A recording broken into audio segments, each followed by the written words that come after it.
முதலாவதாக தேவநாயகத்திலே பரிசுத்த ஆலயத்திலே இந்த மதுரை தலைமை சபையிலே பரிசுத்த பாங்களோடு பரிசுத்த பிள்ளைகளோடு கர்த்தருடைய நாமத்தை ஆராய்த்து தொழுகும்படியாக தேவாவியானவாடி எனக்கு நாளிலும் கிருபை வாட்டின எல்லா கிருபைகளுக்காயும் கர்த்தர் கூட அவருடைய நன்றி செலுத்துகிறேன். கர்த்தரனை செய்த எல்லா உபகாரங்களுக்காயும் நான் அவருக்கு எண்ணத்தை செலுத்துவேன்.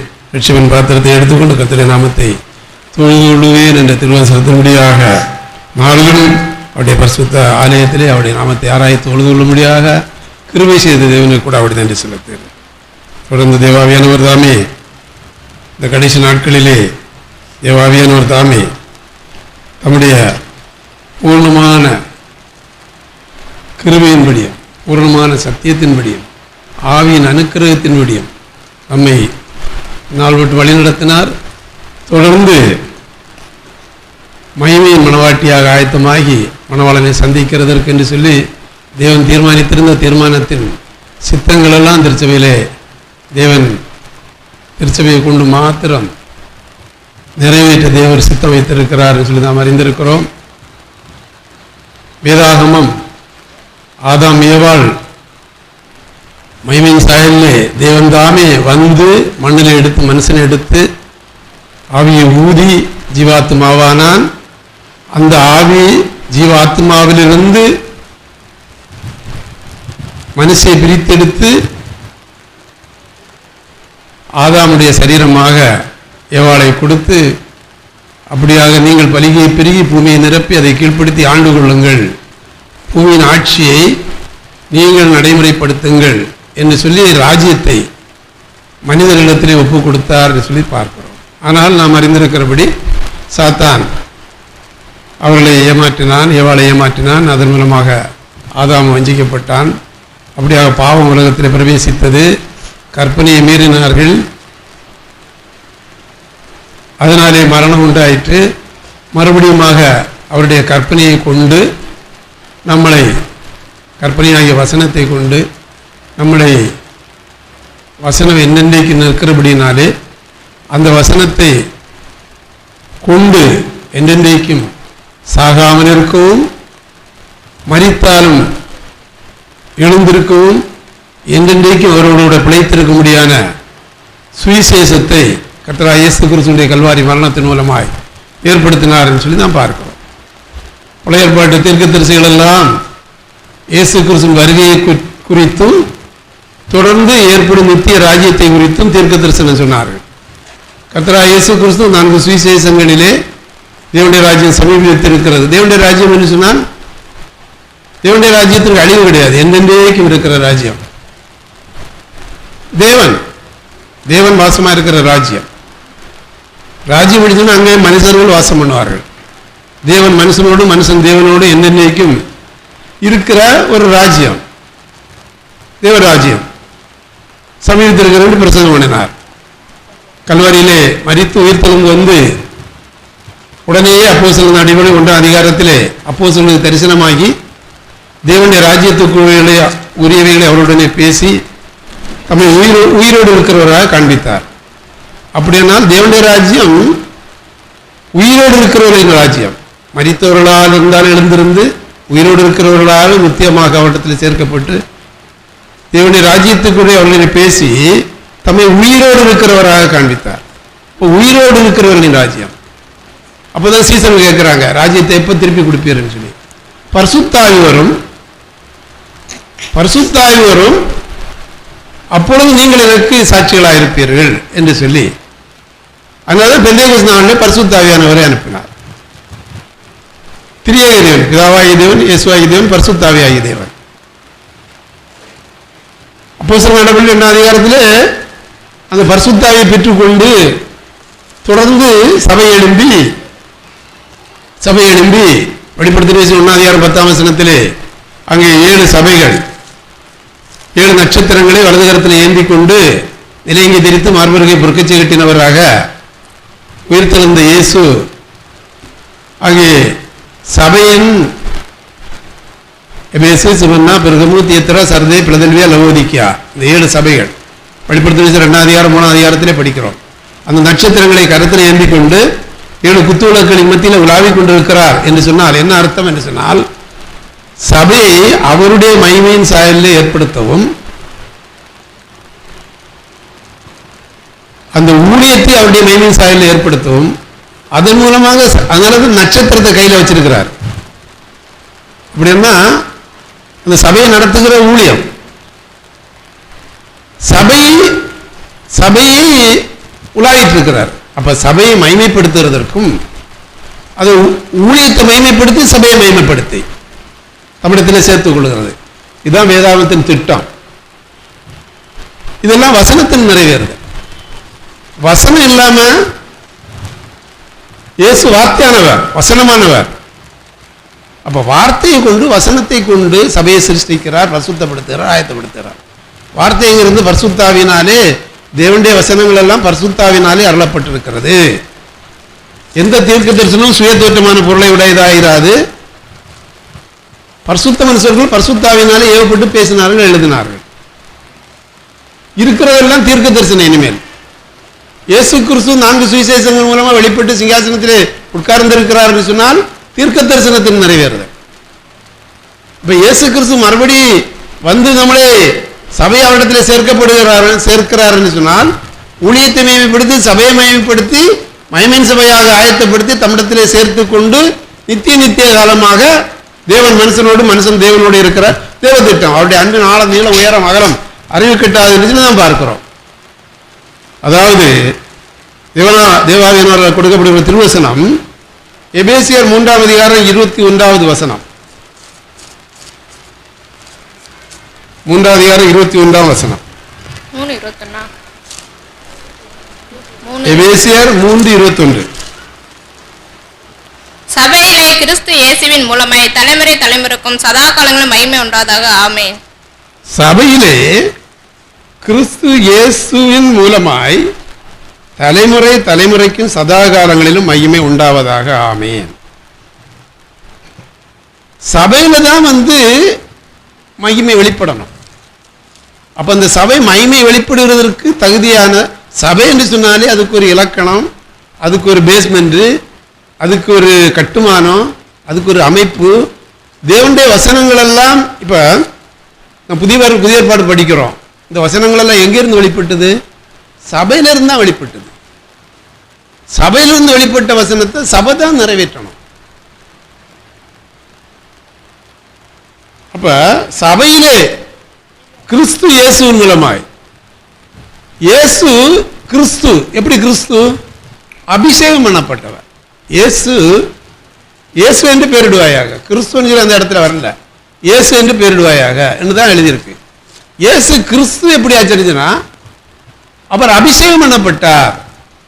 இயேசு கிறிஸ்து பரிசுத்தாவினால் பிறந்தார், வார்த்தை மாம்சமானார், பரிசுத்தாவினால் பிறந்தார். இயேசு என்று பெயரிடுவாயாக. இயேசு கிறிஸ்து என்று சொன்னால் அவர் அபிஷேகம் பண்ணப்பட்டவர். அப்ப கிறிஸ்து என்று சொன்னா அபிஷேகம்.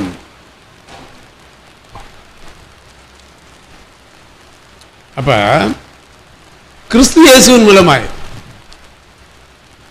இப்ப இயேசுவானவர் எப்படி இருக்கிறாரு? ஆவியானவராக இருக்கிறாரு.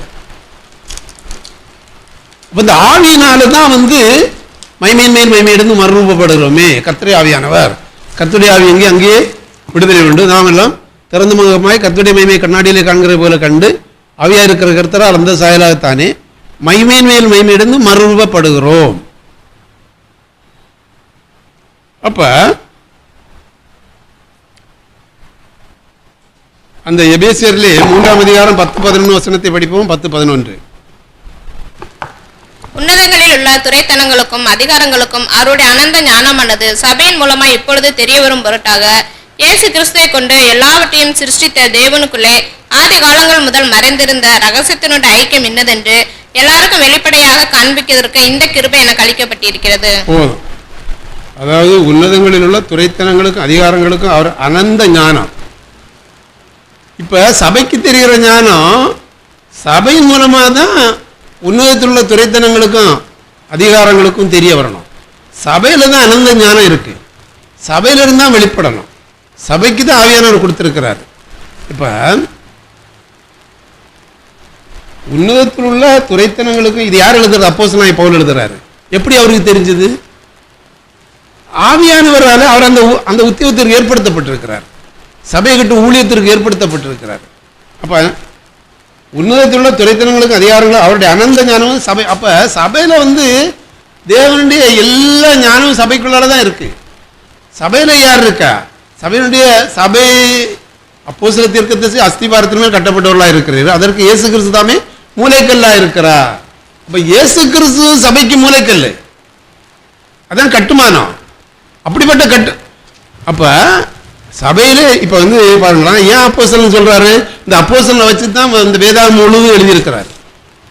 அதனாலதான் ஆவியானவர் சொல்றாரு அப்போஸ்தல தீர்க்கதரிசி சொன்னா என்ன? அந்த வேதவசனத்தை கொண்டு தேவன் எழுதியிருக்கிற சத்தியங்களை அறிந்து கை கொள்ளவும், அது கர்த்தராகிய இயேசு கிறிஸ்து வரைய நாளுக்கு என்று சொல்லி அப்போஸ்தல 5 வகையான ஊழியம் இருக்கு. அப்போஸ்தல தீர்க்கதரிசி, மேய்ப்பர், போதகர், சுவிசேஷகர். நாம் தேவனுடைய குமாரனை பற்றி விசுவாசத்தில் அறிவிலும் ஒருவன் கிறிஸ்துவின் நிறைவான வளர்ச்சிக்கு தக்க பூர்ண பரிசுத்தம் அடைகிறதற்கு என்று சொல்லி, அப்ப அப்போஸ்தலனை தனி மனுஷனை ஏற்படுத்த முடியுமா? அப்ப அந்த 5 வகையான ஊழியத்தை தனி மனுஷனை ஏற்படுத்த முடியுமா?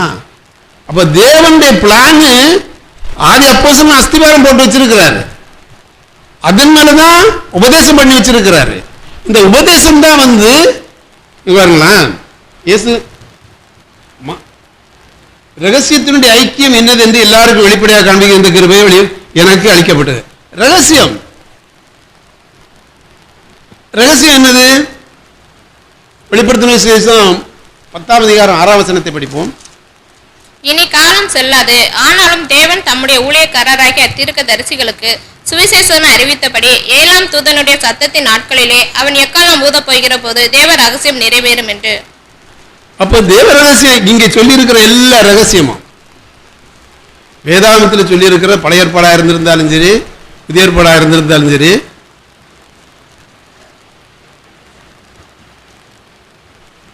வெளிப்படுத்தின விசேஷத்திலே வசனம் தானே இருக்கு. அப்ப இந்த ரகசியம் யாரிடத்தில் நிறைவேறும்? சபையை மகிமைப்படுத்தி தமிழத்தில் சேர்த்துக் கொள்ளும் போது ரகசியத்தை நிறைவேற்றுகிறார். ரகசியம் நிறைவேறும். அவருடைய பரிசுத்தவான்களிடத்தில் அவருடைய ரகசியம் இருக்கிறது என்று சொல்லி நம்ம ஆமோஸ் 3ஆம் அதிகாரம் 7ஆம் வசனத்தை படிங்க. ஆமோஸ் 3ஆம் அதிகாரம் 7ஆம் வசனம். கர்த்தராகிய ஆண்டவர் தீர்க்கதரிசிகளாகிய தம்முடைய ஊழியக்காரருக்கு தமது ரகசியத்தை வெளிப்படுத்தாமல் ஒரு காரியத்தையும் செய்யார்.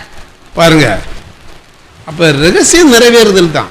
ரகசியம் சொன்னா அது அது நான் பின்ன. அப்ப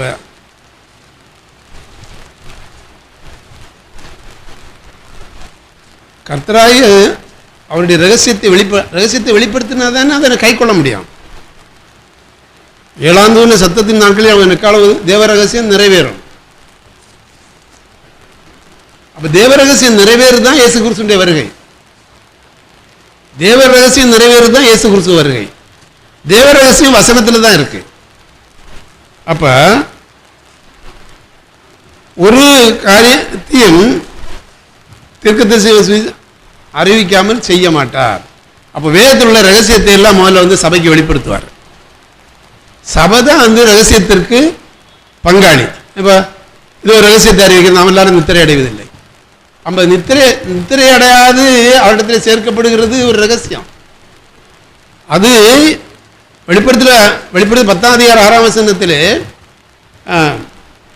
7ஆம் தூதனுடைய சத்தத்தினாங்கள் அவன் எக்காலம் ஊத போற தேவ ரகசியம் நிறைவேறும் என்று வானத்தையும் அதில் உள்ளவைகளையும் பூமியும் அதில் உள்ளவைகளையும் சமுத்திரத்தை அதில் உள்ளவைகளையும் சிருஷ்டித்தவரும் சதாகாரங்களிலும் உயிரோடு இருக்கிறவர்கள் ஆணையிட்டு சொன்னான்.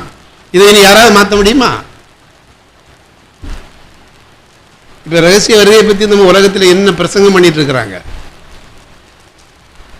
அப்படின்னா அவங்க சொல்றபடி அந்தி கிறிஸ்து வரக்கு முன்னாலே இயேசு கிறிஸ்து வருவார்னு சொன்னால் இந்த வெளிப்படுத்தின விசேஷ புஸ்தகத்தை அவங்களுடைய பைபிள்ல இருந்து எடுத்துடணும். வெளிப்படுத்தின விசேஷம் சீக்கிரத்தில் சம்பவிக்க வேண்டியது. சீக்கிரத்தில் சம்பவிக்க வேண்டியதுன்னா இயேசு கிறிஸ்துவின் வருகை. அது வெளிப்படுத்தின விசேஷம் 10ஆம் அதிகாரம் 6ஆம் வசனத்தின்படி தேவன் தம்முடைய பரிசுத்த தீர்க்கதரிசிகள் எல்லா தீர்க்கதரிசிகளும் சொன்ன தீர்க்க தரிசனங்கள் எல்லாம் நிறைவேறி தீரும் காலம் வரமளவும் பரலோகம் அவரை ஏற்றுக்கொள்ள வேண்டும். அந்த தீர்க்க தரிசனங்கள் எல்லாம் நிறைவேறி தீரும் போது ரகசியம் நிறைவேறும். அந்த ரகசியம் இழந்ததுடைய சத்தத்தின் நாட்கள் அவன் எக்கால உத போறது தேவ ரகசியம் நிறைவேறும் என்று வானத்தையும் அதில் உள்ள வேணும் பூமி. அப்ப இந்த ஒரு ரகசியம், வசனம், சத்தியம், வேதம், அதாவது ஏசாயா 2ஆம் அதிகாரத்தில் நம்ம படிக்கிறோம் இல்லையா, ஆமோசுமாயா ஏசாயா யூதாவை எருசலேம் குறித்து கண்ட தரிசனம். கடைசி நாட்களில் கர்த்தருடைய ஆலயமாகிய பர்வதங்களின் கொடுமுடியிலே ஸ்தாபிக்கப்படும், எல்லா மலைகளும் வைத்தப்படும், எல்லா ஜாதி ஜனங்களும் அதனிடத்தில் ஓடி வருவார்கள். ஏனெனில் சீயோனிலிருந்து வேதமும் எருசலேமிலிருந்து கர்த்தருடைய வசனமும் வெளிப்படும். கடைசி நாட்களிலே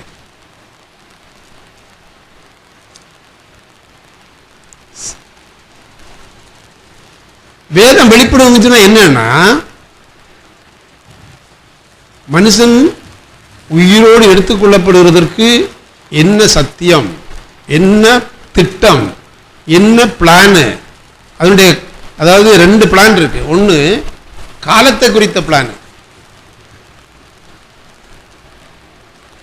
இன்னொன்று அந்த அந்த திட்டத்தை வரைபடமாக வசனத்தின் மூலமாக வரைபடமாக பிளான் போட்டு இந்த பிளானை மாற்றவே முடியாது. தேவனால் போடப்பட்ட பிளானு, வேதாகமம் தேவனால் போடப்பட்ட பிளானு. இந்த பிளானில் தான் கட்டணும் வரைபடம். இந்த கட்டுமானம் எப்போ நிறைவேறன்னு சொன்னால் அவருடைய கால பிளான். நம்ம இப்போ 70ஆம் வாரம் என்று சொல்லி தானியேல் 9ஆம் அதிகாரம் 24ஆம் வசனத்தில் படிக்கிறோம் இல்லையா. தானியேல் 9ஆம் அதிகாரம் 24ஆம் வசனத்தை படிப்போம். மீறுதலை தவிர்க்கிறதற்கும் பாவங்களை தொலைக்கிறதற்கும் அக்கிரமத்தை நிவர்த்தி பண்ணுகிறதற்கும் நித்திய நீதியை வருவிக்கிறதற்கும் தரிசனத்தையும் தீர்க்க தரிசனத்தையும் முத்திரிக்கிறதற்கும் மகா பரிசுத்தம் உள்ளவரை அபிஷேகம் பண்ணுகிறதற்கும் உன் ஜனத்தின் மேலும் உன் பரிசுத்த நகரத்தின் மேலும் 70 வாரங்கள் செல்லும்படி குறிக்கப்பட்டிருக்கிறது. அதாவது காலத்தின் பிளானாக இங்க இருக்கு. காலத்தின் பிளான், இந்த பிளான், அதாவது 2 பிளான் இருக்கு. என்னது எப்ப நடைமுறைப்படுத்தணும்னு சொல்லி தேவன் பிளான் பண்ணியிருக்கிறாரு. அந்த பிளான் படி 70 வாரம் என்று சொல்லி, இது நம்ம சபையில் நம்ம எல்லாருக்கும் தெரியும். அதுல 69ஆம் வாரத்திலே கல்வாரியிலே இயேசு மரிக்கிறார். 2000 வருடங்களுக்கு முன்பாக கல்வாரி சிலையிலே கர்த்தராகிய இயேசு கிறிஸ்து மரித்தார் என்று சொன்னால் 69 வாரம் முடிந்து போயிடுச்சு நம்ம பார்க்கிறோம். 69 வாரம் முடிந்து போயிடுச்சு, இது 1 வாரம் பாக்கி இருக்கு. அந்த 1 வாரம் தான் அந்த 1 வாரத்துக்காக தான் அந்த வெளிப்படுத்தின 1ஆம் அதிகாரத்தில் 7 நட்சத்திரங்களை ஏந்திட்டு இருக்கிறார் இல்லையா. ஏந்திட்டு 7 குத்துவிளக்குகளின் மத்தியில் உலாவிட்டு இருக்கிறாருன்னா நட்சத்திரத்தை மைமைப்படுத்தவும் அந்த குத்துவிளக்கை மைமைப்படுத்தவும். ஏன் அது மத்தியில் உலாவிட்டு இருக்கணும்? நட்சத்திரத்தை விட்டுலாம, அந்த குத்துவிளக்கை விட்டுலாம. குத்துவிளக்கு 7 சபைகளாம் நம்ம படிக்கிறோம் இல்லையா. வெளிப்படுத்தின 2ஆம் அதிகாரத்தில் கடைசி வசனத்தில் படிக்கிறோம் இல்லையா. அந்த 7 குத்துவிளக்களின் ரகசியத்தையும் 7 பொன் குத்துவிளக்களின் ரகசியத்தையும் நட்சத்திரங்களின் ரகசியத்தையும் எழுது. அந்த 7 குத்துவிளக்குகளும் 7 சபைகளாம், 7 நட்சத்திரங்களும் சபையின் தூதர்களாம். அதை அதன் மத்தியில நட்சத்திர குத்துவிளக்களின் மத்தியில உலாவி 7 நட்சத்திரங்களை ஏந்தி கொண்டு இருக்கிறாருன்னு சொன்னா அவங்க எல்லாம் மரிச்சிருக்கிறாங்க. ஆதி அப்போஸ்தலர்களிலிருந்து இந்த நாள் வரைக்கும் எல்லாரும் மரிச்சிருக்கிறாங்க. கையில வச்சிருக்கிறாருன்னு சொன்னா அவருடைய வருகையில உயிரோடு அவங்க கொண்டு வருவாங்க. கொண்டு வர்றதுக்கு தான் கையில வச்சிருக்கிறாரு. இப்ப முக்கியமான ஒரு காரியம், முக்கியமா அவங்களெல்லாம் கொண்டு வரப்பட வேணும்னுச்சுன்னா சபையிலே கிறிஸ்து இயேசுவின் சதா காலத்திற்குரிய மகிமை சபையில வெளிப்பட வேண்டும். அந்த மகிமை சபையில வெளிப்படும் போதுதான் ஆவேல்ல இருந்து கடைசி இரத்த சாட்சிகள் 2 சாட்சிகள் வெளிப்படுத்த 11ஆம் அதிகாரத்திலே 2 சாட்சிகள் கொல்லப்படுறாங்க. அதான் கடைசி இரத்த சாட்சி. ஆவேல் முதல் இரத்த சாட்சி, கடைசி இரத்த சாட்சி. அதுக்கு பிறகுதான் நீங்க வெளிப்படுத்தின விசேஷம் 11ஆம் அதிகாரத்தில் அது படிக்கலாமே. வெளிப்படுத்தின விசேஷம் 11ஆம் அதிகாரம் படிங்க.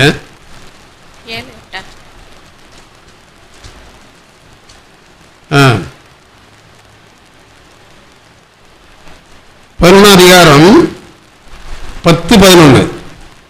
அவ்விரண்டு தீர்க்கதரிசிகளும் பூமியின் குடிகளை வேதனைப்படுத்தினபடியால் அவர்கள் நிமித்தம் பூமியில் குடியிருக்கிறவர்கள் சந்தோஷப்பட்டு களிகூர்ந்து ஒருவருக்கொருவர் வெகுமதிகளை அனுப்புவார்கள். 3.5 நாளைக்கு பின்பு தேவனிடத்திலிருந்து ஜீவ ஆவி அவர்களுக்குள் பிரவேசித்தது. அப்பொழுது அவர்கள் காலூன்றி நின்றார்கள். அவர்களை பார்த்தவர்களுக்கு மிகுந்த பயம் உண்டாயிற்று. இங்கே ஏறி பாருங்கள் என்று வானத்திலிருந்து தங்களுக்கு உண்டான பெரிய சத்தத்தை அவர்கள் கேட்டு மேகத்தில் ஏறி வானத்திற்கு போனார்கள். அவர்களுடைய சத்துருக்கள் அவர்களை பார்த்தார்கள். அந்நேரத்திலே பூமி மிகவும் அதிர்ந்தது. உடனே போதும். அப்படி 15ஆம் வசனத்தையும் படிங்க. 7ஆம் தூதன் எக்காலம் ஊதினான். அப்பொழுது உலகத்தின் ராஜ்யங்கள் நம்முடைய கர்த்தருக்கும் அவருடைய கிறிஸ்துவுக்கும் உரிய ராஜ்யங்களாயின. அவர் சதா காலங்களிலும் ராஜ்யபாரம் பண்ணுவார் என்னும் கெம்பீர சத்தங்கள் வானத்தில் உண்டாயின. போதும். இப்ப சதா காலங்களிலும் ராஜ்யபாரம் பண்றதுக்கு தானே ஆதாமத்தில் கொடுத்தாரு. அதுக்கு தானே தேவாவியை ஊதினாரு. அந்த தேவாவிய ஊதி அங்கிருந்தானே மனுஷனை உருவாக்குறாரு. அப்ப அந்த ராஜ்யத்தை எப்படி எங்க கொண்டு எப்ப ஸ்தாபிக்கிறாரு? ஆபேல் காயினால் கொல்லப்பட்டார். அங்கிருந்து இங்க கடைசி இரத்த சாட்சி. அதுக்கு பிறகு இரத்த சாட்சி எல்லாம் கிடையாது. அப்ப இந்த 2 சாட்சிகளும் எழும்பி இங்க ஏறி வாருங்கள் என்று சொல்லி எழும்பி போன பிறகுதான் கடைசிய காலம் நிற்குது. எழும்பின பிறகு சில வேலை இருக்கு. அதுக்கு பிறகுதான் இங்கே ஏறி வாருங்கன்னு சொல்ற சத்தத்தில் போனோம். அப்பதான் மணவாளன் வருகிறார்னு சொல்ற கடைசி காலம். அதான் வெளிப்படுத்தின விசேஷம் 10ஆம் அதிகாரம் 6ஆம் வசனத்தில் 7ஆம் தூதனுடைய சத்தத்தை அவங்க எக்காலம் உதப்பு வருவது இதோ மணவாளன் வருகிறார்னு சொல்ற சத்தம். அதான் இங்கே ஏறி வாருங்கன்னு சொல்ற சத்தம், மணவாளன் வருகிறார் சத்தமும் எல்லாம் ஒன்னா துணிக்கும். அப்ப இதுவரைக்கும் இப்ப இதை நிறைவேற்றுகிறது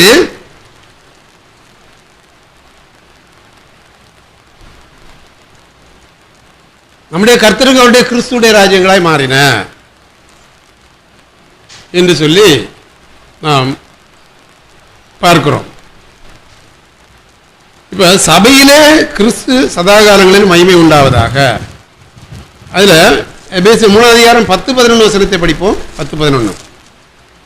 உன்னதங்களில் உள்ள துரைத்தனங்களுக்கும் அதிகாரங்களுக்கும் அவருடைய அனந்த ஞானமானது சபையின் மூலமாய் இப்பொழுது தெரிய வரும் பொருட்டாக இயேசு கிறிஸ்துவை கொண்டு எல்லாவற்றையும் சிருஷ்டித்த தேவனுக்குள்ளே ஆதி காலங்கள் முதல் மறைந்திருந்த ரகசியத்தினுடைய ஐக்கியம் என்னதென்று எல்லாருக்கும் வெளிப்படையாக காண்பிக்கிறதுக்கு இந்த கிருபை எனக்கு அளிக்கப்பட்டிருக்கிறது. யாருக்கு அளிக்கப்பட்டிருக்கு? அப்போஸ்தலனுக்கு அளிக்கப்பட்டிருக்கு. அந்த ஊழியக்காரருக்கு அளிக்கப்பட்டிருக்கு. இந்த ஊழியக்காரர் தான் புறஜாதிகளுக்கு ஃபுல்லா நிருபம் எழுதுறாரு. அதுக்கு பிறகு யோவான் 3 நிருபங்கள் எழுதுறாரு. பேதுரு 2 நிருபங்கள் எழுதுறாரு. அப்புறம் யோவான் இங்கே ஏறிவார்னு சொல்லி சீவனுக்கு எடுத்துக்கொள்ளப்பட்டு அங்கிருந்து வெளிப்படுத்தினது அதாவது இங்கே ரகசியம்னு சொல்லி எழுதி இருக்கு இல்லையா? ரகசியம்னு சொல்லி ரகசியம்னு சொல்லி எங்கெல்லாம் எழுதியிருக்கோ அந்த ரகசியம் என்னதுன்னு சொல்லி வெளிப்படுத்தின விசேஷத்தில் கண்ணை திறந்து புஸ்தகத்தை திறந்து ரகசியம் இதுதான்ப்பா, நீ அறிஞ்ச ஆயத்தமாகு. சபைக்கு தான் ரகசியம் இதுதான். அப்போ வெளியரங்கமாக்கியாச்சு. இப்போ நம்ம பிரசங்கம் பண்ண முடியுதுன்னு சொன்னா, நம்ம ஊழியம் செய்ய முடியுதுன்னு சொன்னா, இந்த ரகசியத்துக்கு தான் இப்போ ஊழியம் செய்யணும். இந்த ரகசியத்தை தான் நிறைவேற்றணும். இந்த ரகசியத்தை தான் கை கொள்ளணும். இந்த ரகசியம் தான் நம்மிடத்தில் நிறைவேறணும். இதோ ரகசியத்தை அறிவிக்கிற நம்ம எல்லாரும் நித்திரை அடைவதில்லை. அப்ப இந்த ரகசியத்துக்கு தான் ஊழியம் செய்யணும். இந்த ரகசியத்தை தான் நடைமுறைப்படுத்தணும். இந்த ரகசியத்தை தான் கை கொள்ளணும். அதாவது வெளிப்படுத்தின விசேஷம் சொல்றது மணவாட்டி சபையினுடைய ஊழியம். ஆதி அப்போஸ்தலன் உபதேசம் பண்ண உபதேசங்கள் எல்லாம் நிறைவேறுதலா இயேசு கிறிஸ்து வெளிப்படுதலுக்கு என்று சொல்லி, இயேசு கிறிஸ்து வரிசைக்க பண்ணுகிறதற்கு என்று சொல்லி, இயேசு கிறிஸ்து வெளிப்பட பண்ணுகிறதற்கு என்று சொல்லி அவரால் எழுதி கொடுக்கப்பட்ட கற்பனையாகிய வசனங்களும் அவரால் அனுப்பப்பட்ட பரிசுத்தாவியானவரும் பரிசுத்தாவியானவர் போதிக்கிறபடி பரிசுத்தாவியினாலே போதனை கேட்டு அவருடைய உபதேசத்தை அறிந்து அதை இருதயத்திலே பதித்து அதை அதை நடைமுறைப்படுத்தி அதை ஊழியமாக நிறைவேற்றி அதை செயல்படுத்தி நடைமுறைப்படுத்துகிறது. அதாவது 4 சுவிசேஷங்களும் வார்த்தையான தேவன் பரலோகத்தில் அனுப்பப்பட்டார், பரிசுத்த ஆவியினால் அனுப்பப்பட்டார், இங்கே மரியாதத்திலே பெற்றெடுக்கப்பட்டார், இங்கே ஊழியத்தை நிறைவேற்றினார், சிங்காசனத்தில் அமர்ந்து கொண்டிருக்கிறார். இப்ப பரலோகத்தில் அனுப்பப்பட்ட பரிசுத்த ஆவியானவர் அனுப்பப்பட்டிருக்கிறாரு. 2ஆம் அதிகாரத்தில் அவருடைய வார்த்தையாகிய வசனம் அப்படி அப்படியே அந்தந்த காலத்திற்குரிய தெளிவா எழுதி கொடுத்தாச்சு. டைம் பிளான் போட்டு கொடுத்தாச்சு. வசனமாகிய வரைபடத்தையும் போட்டு கொடுத்தாச்சு. இப்ப இதை நடைமுறைப்படுத்த வேண்டியது இங்க இருக்கிற சபையில வேலை தான். மனுஷனை சிருஷ்டித்ததை ஆண்டு கொள்ள சொன்னாங்க. ஒரு தூதனுடைய கரத்துல ஆட்சியை கொடுக்கல, மனுஷனுடைய கரத்துல தான் ஆட்சியை கொடுத்திருக்கிறார். மனுஷனாகி என்ன ஜனங்கள் யாருன்னு சொல்லுகிறார்கள் என்று சொல்லி இயேசு கிறிஸ்து பாருங்க, தேவன் இங்க வந்துகிட்டு எப்படி இருக்கிறார், மனுஷனாகிய என்ன ஜனங்கள் யாருன்னு சொல்லுகிறார்கள். அப்ப பேதுரு தான் எடுத்தோன்னு சொல்றாரு, நீ ஜீவனுள்ள தேவனுடைய குமாரனாகிய கிறிஸ்து. அப்ப இயேசு சொல்றாரு, மாம்ச ரத்த இதை இவனை வெளிப்படுத்தவில்லை, பரலோகத்தில் இருக்கிற தேவனை இதை இவனை வெளிப்படுத்தினார். அதனால இந்த கல்லின் மேல் என் சபையை கட்டுவேன், பாதாளத்தின் வாசல்களை இதை மேற்கொள்வதில்லை என்று சொல்லி அங்கே சபை கட்டுகிறதற்கு ஒரு அஸ்திவாரத்தங்க இயேசுவே போடுறாரு. இப்ப அனந்த ஞானம் சபையின் மூலமா, அனந்த ஞானம் என்னது? சபை மைமையின் மர்வத்தின் சாயலை அடைந்து மணவாளனோடு, சபையின் இதுக்கு மணவாளனும் மணவாட்டியும் ஒன்னா சேர்க்கணும். இயேசு என்று பெயரிடுவாயாக, ஏனெனில் அவர் தமது ஜனங்களின் பாவங்களை நீக்கி அவர்களை ரட்சிப்பார். இம்மானுவேல் என்று பெயரிடுவார்கள், ஏனென்றால் தேவன் நம்மோடு கூட இருக்கிறார்னு சொல்லி அர்த்தமா. அப்ப இயேசு ஆகிய தேவன் மனுஷனோடு கூட இருக்கிறதுக்கு தான் தேவ திட்டம். பாவங்களை மன்னிச்சு மனுஷன் பாவம் இல்லாத மாறும்போது அவரும் பாவம் இல்லாத பெருசா மனுஷன். இதுதான் நீங்க வெளிப்படுத்தின செய்தி 21ஆம் அதிகாரத்தில் வெளிப்படுத்தின செய்தி 21ஆம் அதிகாரத்தில் என்ன இருக்கு? வெளிப்படுத்தின செய்தி 21ஆம் அதிகாரத்தில் 2ஆம் வசனத்தை படிப்போம். யோவானாகிய நான் புதிய எருசலேம் ஆகிய பரிசுத்த நகரத்தை தேவனிடத்திலிருந்து பரலோகத்தை விட்டு இறங்கி வர கண்டேன். அது தன் புருஷனுக்காக அலங்கரிக்கப்பட்ட மணவாட்டியைப் போல ஆயத்தமாக்கப்பட்டிருந்தது. 3ஆம் வசனத்தையும் படிங்க. மேலும் பரலோகத்திலிருந்து உண்டான ஒரு பெரும் சத்தத்தை கேட்டேன். அது, இதோ மனுஷர்களிடத்திலே தேவனுடைய வாசஸ்தலம் இருக்கிறது, அவர்களிடத்திலே அவர் வாசமாயிருப்பார், அவர்களும் அவருடைய ஜனங்களாய் இருப்பார்கள். தேவன் தாமே அவர்களோட கூட இருந்து அவர்களுடைய தேவனாய் இருப்பார். இப்ப அங்க நம்ம மத்தேயு 1ஆம் அதிகாரம் 21, 22 வசனத்துல படிக்கும்போது இம்மானுவேல் தேவன் நம்மோடு கூட இருக்கிறார் அர்த்தமா. இப்ப இங்க அதை நிறைவேற்றி முடிக்கிறார். அப்ப வேதம் முடிஞ்சிருச்சு. அப்போ மனுஷன் இருக்கிறது ஒரு நகரம், ஒரு ராஜ்யம். அந்த நகரம் தான் 21, 22 புதிய எருசலேம் சொல்லி 21ஆம் அதிகாரம் ஃபுல்லா புதிய எருசலேமை பற்றி, 22ஆம் அதிகாரம் ஃபுல்லா புதிய எருசலேமை பற்றி. இது தேவனுடைய நகரம், தேவனுடைய ராஜ்யம். அப்ப ஆதியில இழந்து போன தேவனுடைய ராஜ்யத்தை மனுஷனிடத்தில் மறுபடியும் ஒப்பு கொடுக்கிறது தான் 69ஆம் வாரத்தில் இயேசு கிறிஸ்து மரிக்கிறார். 70ஆம் வாரத்தில் ஃபுல்லா அந்த ரட்சிப்பை நிறைவேற்றி இங்க பாருங்க அவருடைய இது. அதாவது தேவன் அவ்வளவு அன்புள்ளவரும் அவ்வளவு கிருபை உள்ளவரும் என்று சொல்லி நம்ம பார்க்கிறோம்.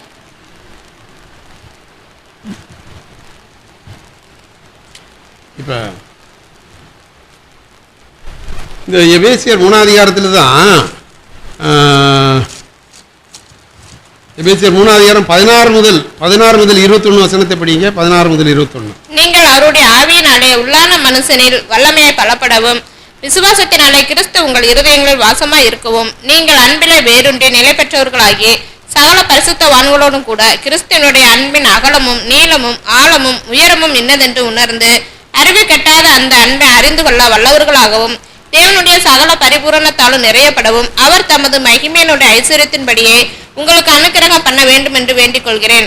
நாம் வேண்டிக் கொள்கிறதற்கும் நினைக்கிறதற்கும் மிகவும் அதிகமாய் நமக்குள்ளே கிரியை செய்கிற வல்லமையின்படியே நமக்கு செய்ய வல்லவராகிய அவருக்கு சபையிலே கிறிஸ்து இயேசுவின் மூலமாய் தலைமுறை தலைமுறைக்கும் சதா காலங்களில் மகிமை உண்டாவதாக. ஆமென். பாருங்க, நம்முடைய கர்த்தராகிய இயேசு கிறிஸ்துவின் பிதாவை நோக்கி முழங்கால் படியிட்டு, நீங்கள் அவருடைய ஆவியினாலே உள்ளாலும் இது நிமித்தம் நான் பரலோகத்திலும் பூலோகத்திலும் உள்ள முழு குடும்பத்திற்கும் நாமகாரணராகிய பரலோகத்திலும் பூலோகத்திலும் முழு குடும்பத்திற்கும் நாமகாரணராகிய ஒரு குடும்பம், ஒரு ராஜ்யம், ஒரு தேசம், ஒரு நகரம், என்றென்றைக்கும் இருக்கிற நகரம், என்றென்றைக்கும் இருக்கிற ராஜ்யம், என்றென்றைக்கும் இருக்கிற ஜீவன். நீங்கள் அவருடைய ஆவியினாலே உள்ளான மனுஷனை வல்லமையாய் பலப்படும். இந்த ஆவியானவர் தான் நமக்கு சத்தியங்கள் எல்லாம் ஆவியில பேசி சத்தியத்தை போதித்து அந்த சத்தியத்தில் நடக்கிறதற்கு தேவன் நமக்கு அனுக்கிரகம் பண்ணுகிறார். விசுவாசத்தினால கிறிஸ்து உங்கள் இருதயங்களில் வாசமா இருக்கும். கிறிஸ்து இருதயங்கள்ல ஆவியானவர் கிறிஸ்து இப்ப எப்படி விசுவாசத்தினால் கிறிஸ்து உங்கள் இருதயங்களிலே வாசமா இருக்கும். நீங்கள் அன்பிலே வேறுவன்றி நிலை பெற்றவர்களாகி சகல பரிசுத்தோடு கிறிஸ்துவின் அன்பின் அகலம் நீளம் ஆழம் உயரம் இன்னதென்று உணர்ந்து அறிவு கிட்டாத அந்த அன்பை அறிந்து கொள்ள வல்லவர்களாகவும் தேவனுடைய சகல பரிபூரணத்தினால் நிறையப்படவும் அவர் தமது மகிமையினுடைய ஐஸ்வர்யத்தின்படி உங்களுக்கு அனுக்கிரகம் பண்ண வேண்டும் என்று வேண்டிக் கொள்கிறேன். நான் வேண்டிக் கொள்கிறதற்கும் நினைக்கிறதற்கும் மிகவும் அதிகமாய் நமக்குள்ளே கிரியை செய்கிற வல்லமையின்படியே நமக்கு செய்ய வல்லவராகி அவருக்கு சபையிலே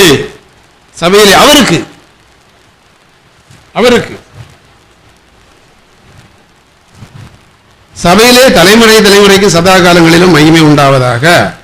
ஆமென் என்று சொல்லி அப்ப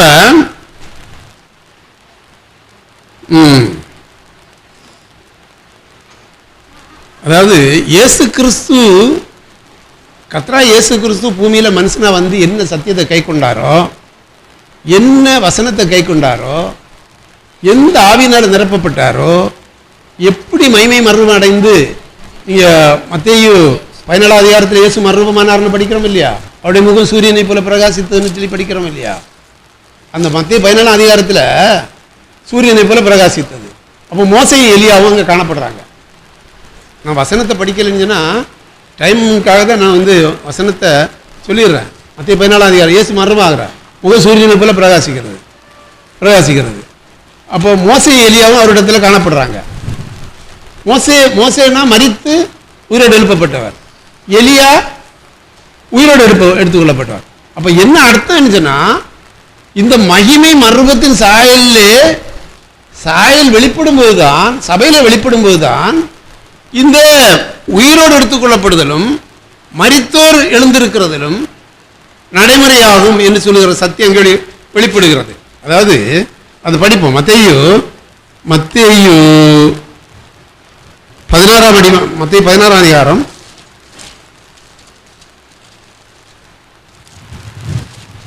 27-28. உடனே இயேசு அவர்களோட பேசி, திடன் கொள்ளுங்கள், நான் தான், பயப்படாதிருங்கள் என்றார். பேதுரு அவரை நோக்கி, ஆண்டவரே. 27-28 மத்தேயு 16 அதிகாரம் 16. மனுஷகுமாரன் தம்முடைய பிதாவின் மகிமை பொருந்தினவராய் தம்முடைய தூதரோடும் கூட வருவார். அப்பொழுது அவனவன் கிரியைக்கு தக்கதாக அவனவனுக்கு பலன் அளிப்பார். இது இனிமேல் நடக்கிறத பத்தி இயேசு சொல்றாரு. இனிமேல் நடக்க வேண்டியதை பத்தி இயேசு சொல்றாரு. இப்ப அதுக்கு ஒரு மாடல் கொடுக்கிறாரு. ஒரு மாடல் எப்படி இனிமேல் நடக்கிறது, இனி எப்படி நடக்கணும், ஒரு மாடல் கொடுக்கிறாரு. அந்த மாடல் 28 வசனத்தை படிக்கும் பாருங்க. இங்கே நிற்கிறவர்களில் சிலர் மனுஷகுமாரன் தம்முடைய ராஜ்யத்தில் வருவதை காணும் முன் மரணத்தை ருசி பார்ப்பதில்லை என்று மெய்யாகவே உங்களுக்கு சொல்லுகிறேன் என்றார். மனுஷகுமாரன் தம்முடைய ராஜ்யம்னா சபை வருவதை காணும் முன் மரணத்தை ருசி ஒரு மாடல் காமிச்சு கொடுக்கிறாரு. இனிமேல் நடக்கிறத மரணத்தை ருசி பார்ப்பதில் மெய்யாகவே சிலர் 6 நாளைக்கு பின்பு ஃபைனல்ல தான் இங்க மேட்டர் இருக்கு. 6 நாளைக்கு பின்பு இயேசு பேதுருவையும் யாக்கோபையும் அவருடைய சகோதரனாகிய யோவானையும் கூட்டிக் கொண்டு தனித்திருக்கும்படி அன்பின் சீசன் உயர்ந்த மலையின் மேல் போய் அவர்களுக்கு முன்பாக மரணமானார்.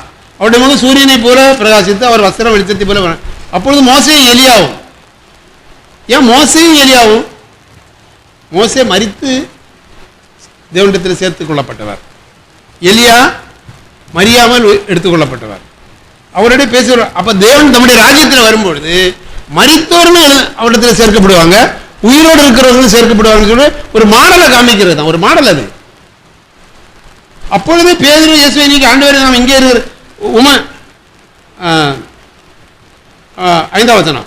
அவன் பேசுகையில் இதோ ஒளியுள்ள ஒரு மேகம் அவர்கள் மேல் நிழலிட்டது, இவர் என்னுடைய நேசகுமாரன், இவரில் பிரியமாய் இவருக்கு செவியிடுங்கள் என்று அந்த மேகத்திலிருந்து ஒரு சத்தம் உண்டாயிற்று. அதுக்கு பிறகு பாருங்களேன் 9ஆம் வசனத்திலே அவர்கள் மலையிலிருந்து இறங்கும் பொழுது இயேசு அவர்களை நோக்கி மனுஷகுமாரன் மரித்தோலிருந்து எழுந்திருக்கும் வரைக்கும் இந்த தரிசனத்தை ஒருவருக்கும் சொல்லாதீங்க, மறைச்சு வச்சிருங்க, நான் சொல்ல வேண்டிய தேவையில்லை. அப்பொழுது அவருடைய சீசர்கள் அவரை அப்படியானால் எலியா முந்தி வந்து எல்லாவற்றையும் சீர்படுத்தி முந்தி வர வேண்டும் என்று வேதபாரர் சொல்லுகிறார்கள், அது எப்படி என்று கேட்டார்கள். இவர் மறுபாயை நிற்கிறாரு, தேவனுடைய ராஜ்யத்தில் வரும்பொழுது எப்படி நடக்கும்னு சொல்லி அங்கே வந்து காமிச்சு ஒரு மாடலை காமிச்சு கொடுக்குறாரு. அப்போ அதை வந்து அப்போ எலியா வரணும்னு சொல்லியிருக்கன்னு சொல்லி கேட்குறாங்க. அப்போ எலியா வந்து எல்லாவற்றையும் சீர்படுத்துறது மெய்தான். அதற்கு எலியா வந்து 11ஆம் வசனம் படிங்க. இயேசு அவர்களுக்கு பிரதியுத்தரமாக, எலியா முந்தி வந்து எல்லாவற்றையும் சீர்படுத்துவது மெய்தான், ஆனாலும் எலியா வந்தாயிற்று என்று உங்களுக்குள்ளே சொல்லுகிறேன். அவனை அறியாமல் தங்கள் இஷ்டப்படி அவனுக்கு செய்தார்கள், இவ்விதமாய் மனுஷகுமாரன் அவர்களால் பாடுபடுவார் என்றார். அங்கதான் அவர்கள் யோவானை குறித்து தங்களுக்கு சொன்னார் என்று அப்பொழுது அறிந்து கொண்டார்கள். சரி, இப்ப இதுல உள்ள சத்தியம் என்னன்னு சொன்னா, அதாவது இங்கே மனுஷமாம் பிதாவின் மகிமை வருந்தினவராய் தம்முடைய தூதரோடு வரும்பொழுது என்று சொல்லி அப்போ பிதாவின் மகிமை விருந்தினராய் எப்படி வெளிப்படுறாரு? அவருடைய முகம் சூரியனை பிரகாசிக்கிறது, வஸ்திரம் யாராலும் வெளுக்கக்கூடாத வஸ்திரம் வெண்மையா ஆகிறது என்று சொல்லி பார்க்கிறோம். இங்க இயேசு ஒரு வசனத்தை வச்சுட்டு போயிருக்கிறாரு. என்ன வசனத்தை? இங்க அவர் மர்மமான இடத்துல ஒரு வசனத்தை வச்சுட்டு போயிருக்கிறார். ஏற்கனவே எலியா மர்மமானார் இல்லையா? அப்ப கேட்கிறாங்க, எலியா வந்து முந்தி வரணும் இல்லை நீங்க? ஆமா, முந்தி வரணும். அப்ப இந்த வசனத்துக்கு முடிவு எங்க இருக்கு? இந்த எலியா முந்தி வரணும் இயேசு சொன்ன தீர்க்கதரிசிகள் சொன்னதெல்லாம் விட்டுருவோம், தீர்க்கதரிசிகள் எல்லாம் சொன்னதை விட்டுருவோம். இப்ப இயேசு சொன்னார் இல்லையா, எலியா வந்து எல்லாவற்றையும் சீர்படுத்துறது மெய்தான். இந்த வசனத்துக்கு பதில் இல்லாம இந்த கிறிஸ்துவ மார்க்கம் இருக்கு, கிறிஸ்துவ சபைகள் நடந்துட்டு இருக்கு.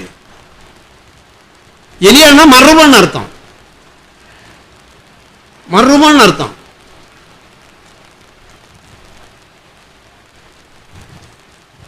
இயேசு எவ்வளவு அன்புள்ளவர்னு பாருங்க.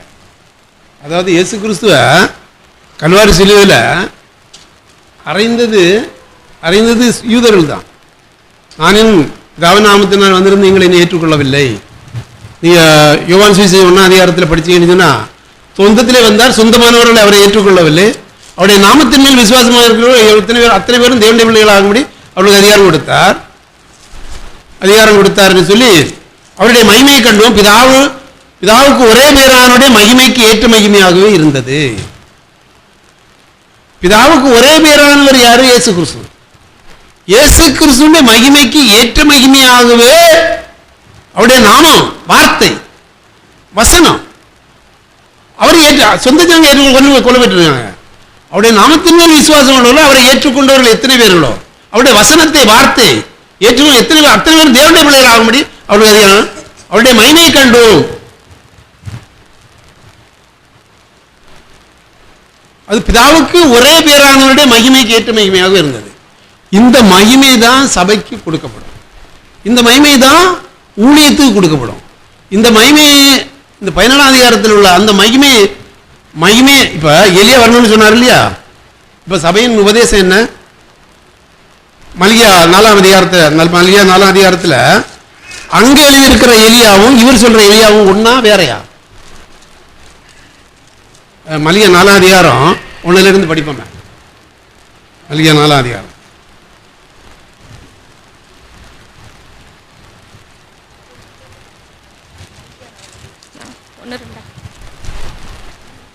படிங்க. 4 இதோ சூளையை போல எரிகிற நாள் வரும், அப்பொழுது அகங்காரிகள் யாவரும் அக்கிரம் செய்கிற யாவரும் துரும்பாய் இருப்பார்கள். சிஸ்டர் 4ஆம் அதிகாரம் 1லிருந்து இல்ல 4:5 நினைக்கிறேன். ஓரேபிலே இஸ்ரவேல் எல்லாருக்காகவும் என் தாசனாகிய மோசேக்கு நான் கற்பித்த நியாய பிரமாணமாகிய கட்டளைகளையும் நியாயங்களையும் நினையுங்கள். இதோ கர்த்தருடைய பெரிதும் பயங்கரமான நாள் வருகிறதற்கு முன்னே நான் உங்களிடத்திற்கு எலியா தீர்க்கதரிசி அனுப்புகிறேன். நான் வந்து பூமியை சங்காரத்தில் அடிக்காதபடிக்கு அவன் பிதாக்களுடைய இருதயத்தை பிள்ளைகளிடத்திற்கும் பிள்ளைகளுடைய இருதயத்தை அவர்கள் பிதாக்களிடத்திற்கும் திருப்புவான். இப்ப மல்கியாவே கடைசி புஸ்தகம். சரி, இந்த பழைய ஏற்பாட்டில் கடைசி வசனம் என்னது? இதோ கர்த்தருடைய பெரிதும் பயங்கரமான நாள் இருக்கிற நான் உங்களிடத்தில் எலியா தீர்க்கதரிசி அனுப்புகிறேன். பழைய ஏற்பாட்டில் கடைசி வசனம் என்னது? நான் வந்து பூமியை சங்காரத்தால் அடிக்காவே அவன் தாக்களுடைய இதயத்தை பிள்ளைகளிடத்திற்கும் பிள்ளைகளுடைய இதயத்தை அவளுக்கு தாக்களிடத்திற்கும் திருப்புவான். இந்த எலியாவை சொல்றாரா வேற ஏதாவது எலியாவை சொல்றாரா? இயேசு. இப்போ சபைன்னு சொன்னா அதுக்கு ஒரு கட்டுமானம் இருக்கு, அதுக்கு ஒரு சத்தியம் இருக்கு, அதுக்கு சொல்லி உலக தோற்றத்திற்கு தீர்மானித்த வசனம் இருக்கு. அந்த வசனம் தான் என்னைக்கு நிற்கிறது. அந்த வசனம் தான் இயேசு கிறிஸ்து வார்த்தை மாம்சமானவர். வசனம் தான் தீர்க்கதரிசிகள் சொன்ன தீர்க்கதரிசன வசனங்கள் தான் இயேசு கிறிஸ்துடைய வருகையில நிறைவேறுதலா வந்து மகிமை மேல் மகிமை அடைந்து மரணமடைந்து அந்த மரணம் அடைந்தவர் தான் கொலை செய்தாங்க. நீங்க இயேசு கிறிஸ்து இந்த மர்மம் அடைஞ்சார் இல்லையா? மத்திய 17ஆம் அதிகாரத்தில் மர்மம் அடைஞ்சார் இல்லையா? இந்த மர்மம் அடைந்த அந்த இயேசு கிறிஸ்துவ தான் தானியேல் 9ஆம் அதிகாரம் 26ஆம் வசனம் 26ஆம் வசனம் அந்த படிங்க. தானியேல் 9:26. அந்த 62 வாரங்களுக்கு பின்பு மேசியா சங்கரிக்கப்படுவார். ஆனாலும் தமக்காக அல்ல, நகரத்தையும் பரிசுத்த ஸ்தலத்தையும் வரப்போகிற பிரபுவின் ஜனங்கள் அழித்து போடுவார்கள். அதன் முடிவு ஜலப்பிரவாகம் போல இருக்கும். முடிவு பரியந்த யுத்தமும் நாசமும் உண்டாக நியமிக்கப்பட்டது.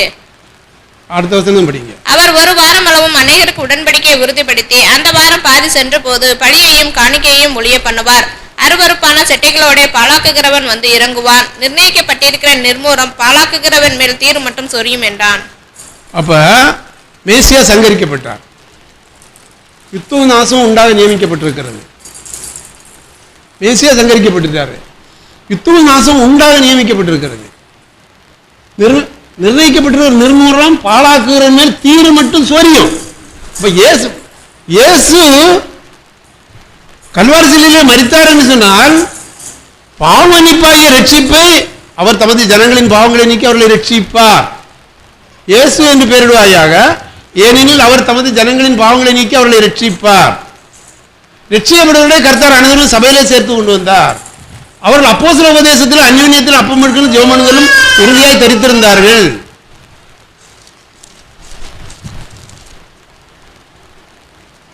ரட்சிக்கப்படுவதை சபையில சேர்த்து கொண்டு வந்தார். சபையில யார் ரட்சிக்கிறது?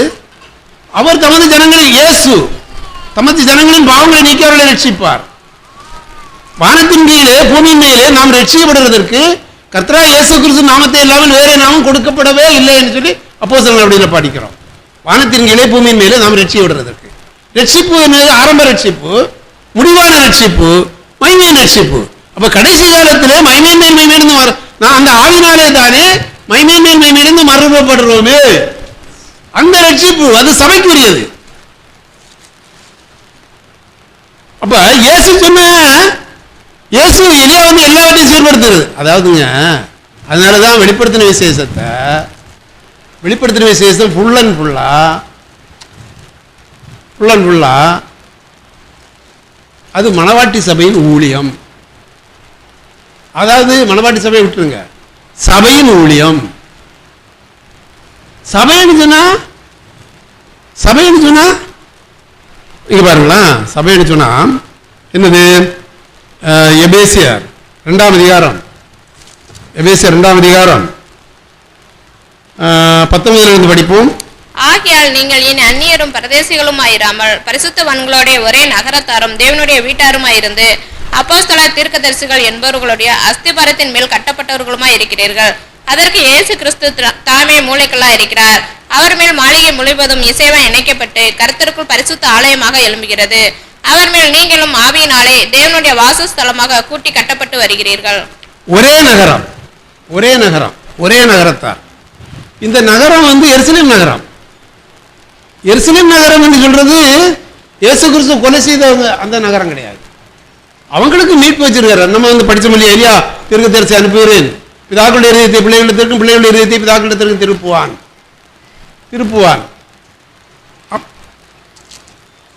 அப்பொழுது திருப்புவான் என்று சொல்லி நம்ம படிக்கிறோம் இல்லையா? அங்க படிச்சோம். இப்ப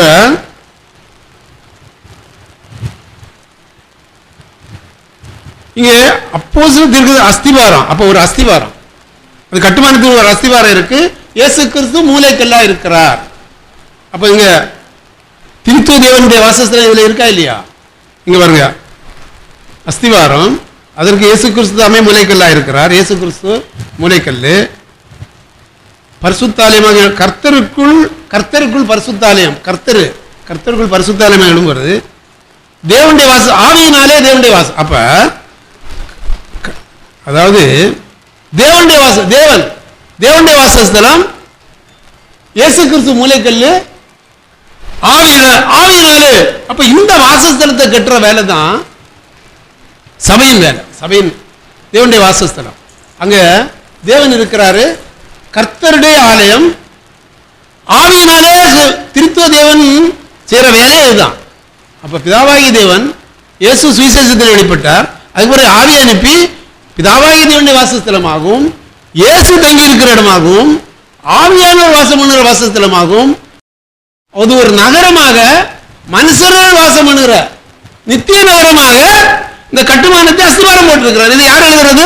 அப்போஸ்தலனாகிய பவுல். அப்போஸ்தலனாகிய பவுல். இப்ப இந்த அப்போஸ்தலனாகிய பவுல் ஏன் இப்படி எழுதுறாரு? பழைய ஏற்பாட்டு வெளிப்படையில் ஏன் இப்படி எழுதுறாரு என்று சொல்லி பார்த்தா, நீங்க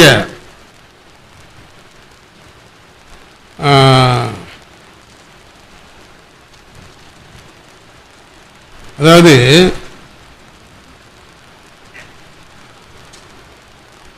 கொலோசியர் 1:24 முதல் 26 வசனத்தை படிப்போம்.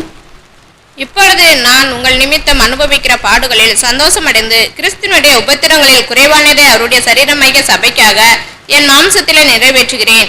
ஆதி காலங்களுக்கும் தலைமுறைகளுக்கும் மறைவாய் இருந்து இப்பொழுது அவருடைய பரிசுத்தவான்களுக்கு வெளியாக்கப்பட்ட ரகசியமாகிய தேவ வசனத்தை பூரணமாய் தெரியப்படுத்துகிறதற்கு உங்கள் பொருட்டு தேவனால் எனக்கு அளிக்கப்பட்ட உத்தியோகத்தின்படியே நான் அந்த சபைக்கு ஊழியக்காரன் ஆனேன். புறச்சாதிகளுக்குள்ளே விளங்கிய இந்த ரகசியத்தில் உள்ள மகிமையின் ஐஸ்வர்யம் என்னதென்று தேவன் தம்முடைய பரிசுத்தவான்களுக்கு தெரியப்படுத்த சித்தமானார். அதாவது புறஜாதிகளுக்கு விளங்கிய ரகசியம் புறஜாதிகளுக்குள்ளதான் விளங்கும். இப்ப தேவன் கொடுத்த உத்தியோகத்தின்படி சரீரமான சபைக்கு ஊழியக்காரன் ஆனேன். அப்ப தேவன் கொடுத்த உத்தியோகத்தின்படி சரீரமான சபைக்கு ஊழியக்காரன் ஆனேன். அதனாலதான் அந்த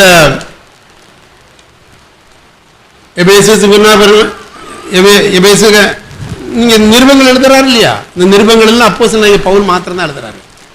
பேதுரு எழுதியிருக்கிறார், யோவான் 2:3 எழுதியிருக்கிறார், பேதுரு எழுதியிருக்கிறாரு, யாக்கோபு எழுதியிருக்கிறாங்க. இந்த சபையை கட்டுறதற்குரிய உபதேசம் டாக்டரின் தேவன் கொடுத்த உத்தியோகம் சரீரமான சபைக்கு ஊழியக்காரன் ஆனேன். சரீரமான சபைக்கு ஊழியக்காரன் ஆனேன். அப்ப இது அன்னையோட நின்று போச்சுதா? இந்த வசனம் அப்போஸ்தலனாகிய பவுல் ஊழியம் செய்து நிறுத்தினதோட அவருடைய ஊழியக்காரன் முடிஞ்ச பிறகு அப்படி நின்று போச்சா? அது இயேசு கிறிஸ்து வருகிறது, அட்லீஸ்ட் இயேசு கிறிஸ்து வருகிறது வரைக்கும் இருக்குதா? இயேசு கிறிஸ்து வரும்பொழுது இந்த வசனம் செயலுக்கு வருமா? இந்த வசனம் இது இயேசு கிறிஸ்து வர்றது வரைக்கும் இருக்கும் இந்த வசனம். அப்ப இயேசு கிறிஸ்து வரும் அந்த சரீரமான சபைக்கு ஊழியக்காரனானேன். இன்னொன்று படிக்கலாம். அப்ப 1 கொரிந்தியர் 3:10-11 வசனத்தை படிப்போம். 1 கொரிந்தியர் 3:10-11. இவ்வுலகத்தின் ஞானம் தேவனுக்கு முன்பாக பைத்தியமாய் இருக்கிறது. அப்படியே ஞானிகளை அவர்களுடைய தந்திரத்திலே பிடிக்கிறார் என்றும் ஞானிகளுடைய சிந்தனைகள் வீணா இருக்கிறது என்று கர்த்தர் அறிந்திருக்கிறார் என்றும் எழுதியிருக்கிறது. 1 கொரிந்தியர் சிஸ்டர், எனக்கு அளிக்கப்பட்ட தேவ கிருபையின்படியே புத்தியுள்ள சிற்பாசாரியை போல அஸ்திபாரம் போட்டேன். வேறொருவன் அதன் மேல் கட்டுகிறான், அவனவன் தான் அதன் மேல் இன்ன விதமாய் கட்டுகிறான் என்று பார்க்க கடவன். போடப்பட்டிருக்கிற அஸ்திபாரமாகிய இயேசு கிறிஸ்துவே அல்லாமல் வேற அஸ்திபாரத்தை போட ஒருவனாலும் கூடாது. பாருங்க, புத்தியுள்ள இங்க என்ன சொல்றாரு? தேவன் கொடுத்த உத்தியோகத்தின்படி அந்த சபைக்கு ஊழியக்காரனானேன். உத்தியோகம் சரீரமான சபைக்கு. சரீரம்னா இயேசு கிறிஸ்து தலைவர், சரீரம் பாடி சபை. இயேசு கிறிஸ்து தலைவர், பாடி சபை. அப்ப தலைவர் சிங்காசனத்தில் உட்கார்ந்து இருக்கிறாரு. ஜெயங்களூர் என்னுடைய சிங்காசனம் என்னோட கூட உட்காரும்படி அருள் செய்வேன் சொல்லி வெளிப்படுத்தின விசேஷம் 2வது கடைசி வசனத்தில் நீங்க படிக்கிறீங்க. அப்ப இங்க புத்தியுள்ள சிற்பாசாரியை போல அஸ்திபாரம் போட்டு இங்க சரீரமான சபைக்கு தேவன் கொடுத்த உத்தியோகத்தின்படி ஊழியக்காரன் நானேன். அவர் தான் மறுபடியும் சொல்றாரு, புத்தியுள்ள சிற்பாசாரியை போல அஸ்திவாரம் போட்டேன், போடப்பட்டிருக்கிற அஸ்திவாரமாகிய இயேசு கிறிஸ்து இல்லாமல் வேற அஸ்திவாரத்தை ஒருவனாலும் போடக்கூடாது. ஏன்னா இவர் தான் அதுக்கு அத்தாரிட்டி. அப்ப அஸ்திவாரம் போட்டாச்சு. எங்க? சபையின் உபதேசம் ஊழியத்துல அஸ்திவாரம் போட்டாச்சு. அது அப்போஸ்தல ஊழியத்துல உபதேசத்துல இருக்கு. அதை மாறாம நம்ம கைக்கொள்ளணும். இப்ப பாருங்களேன், அதாவது போடப்பட்டிருக்கிற அஸ்திவாரமாக இயேசு கிறிஸ்து வருகைக்கு சொல்லி இயேசு கிறிஸ்துடைய அந்த மகிமையின் சாலையிலிருந்து போடப்பட்டிருக்கிற அஸ்திவாரமாக இயேசு கிறிஸ்து அல்லாமல் வேற அஸ்திவாரத்தை ஒருவராலும் போடக்கூடாது, போட முடியாது. அப்ப இது எங்க எழுதியிருக்கு? கொரிந்தியர்ல எழுதியிருக்கு. அப்போஸ்தலனாகிய பவுல் மூலமா சொல்லப்பட்ட எல்லா சத்திய வசனங்களும் ஆவியானவராலே சபையை மணவாளனை சந்திக்கிறதற்கு சொல்லி ஆயத்தப்படுத்துறதுக்கு சபையின் கட்டுமானத்தை அந்த கட்டுமானத்தின்படி போடப்பட்ட அஸ்திவாரத்தின்படி இயேசு கிறிஸ்து மூலைக்கல்லாக வைத்து, அப்போ சத்தியம் வசனம் இயேசு கிறிஸ்து வசனம் வார்த்தையா இருக்கிறார். அந்த வசனத்தை மூலைக்கல்லா வைத்து சபையை கட்டுகிறதற்கு சொல்லி இங்க ஒரு அஸ்திவாரத்தை போடுறதுக்கு ஒருவர் நியமித்திருக்கிறார், உத்தியோகம் எடுத்திருக்கிறார். அவர் தான் சொல்றாரு, நான் இயேசு கிறிஸ்து அஸ்திவாரம் போட்டேன். இங்க பாருங்க, இன்னொரு கலாத்தியர் 1:11-12-16. கலாத்தியர் 1:11-12-16. மேலும் சகோதரரே, என்னால் பிரசங்கிக்கப்பட்ட சுவிசேஷம் மனுஷருடைய யோசனையின் படியானதல்லவென்று உங்களுக்கு தெரிவிக்கிறேன். நான் அதை ஒரு மனுஷனால் பெற்றதும் இல்லை, மனுஷனால் கற்றதும் இல்லை. இயேசு கிறிஸ்து அதை எனக்கு வெளிப்படுத்தினார். என் ஜனத்தாரில் என் வயதில் அநேகரை பார்க்கலும் யூத மார்க்கத்திலே தேறினவராய் என் பிதாக்களுடைய பாரம்பரிய நியாயங்களுக்காக மிகவும் பக்தி வைராக்கியம் உள்ளவனாய் இருந்தேன். அதாவது என்னன்னா, இதுல என்ன எழுதியிருக்கு? கலாத்தியர் 1:11. அதாவது சுவிசேஷத்தை இயேசு கிறிஸ்து எனக்கு வெளிப்படுத்தினார். அதாவது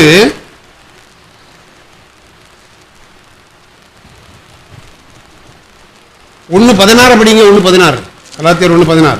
தம்முடைய குமாரனை நான் புறச்சாரிகளிடத்தில் சுவிசேஷமாய் அறிவிக்கும் பொருட்டாக அவரை எனக்குள் வெளிப்படுத்த பிரியமாய் இருந்தபோது உடனே நான் மாம்சத்தோடும் இரத்தத்தோடும் யோசனை பண்ணாமலும் எனக்கு முன்னே அப்போஸ்தலரானவர்களிடத்திலே எருசலேமுக்கு போகாமலும் அரபி தேசத்திற்கு புறப்பட்டு போய் மறுபடியும், அதாவது தம்முடைய குமாரனை புறஜாதிகளிடத்தில் அறிவிக்கும்படி அந்த சுவிசேஷத்தை நான் மனுஷனாலும் இல்லை, மனுஷன் மூலமாக இல்லை, கர்த்தராகிய இயேசு கிறிஸ்து எனக்கு வெளிப்படுத்தினார். அஸ்திவாரம் போட சொல்லிட்டாரு, அஸ்திவாரம் போட்டாற்று. அந்த சரீரமான சபைக்கு என்ன உத்தியோகம் கொடுத்து ஊழியக்காரன் ஆக்கினாரு. அதை இயேசு கிறிஸ்து எனக்கு வெளிப்படுத்தினாரு. மனுஷனாலும் இல்லை, மனுஷன் இயேசு கிறிஸ்து எனக்கு வெளிப்படுத்தினாரு என்று சொல்லி தம்முடைய குமாரனை நான் புறஜாதிகளிடத்தில், அப்போ தம்முடைய குமாரனை புறஜாதி யூதனுக்கு என்ன புறஜாதிகளுடைய நிறைவு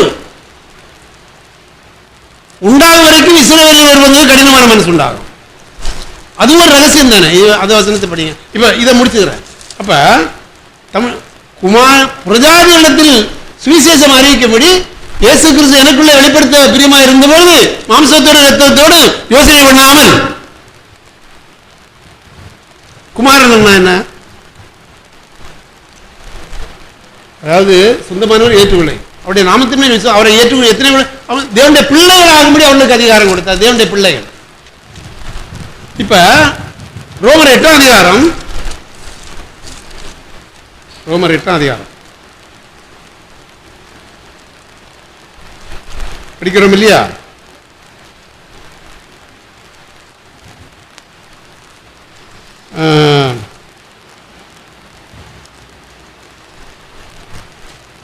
ரோமர் 8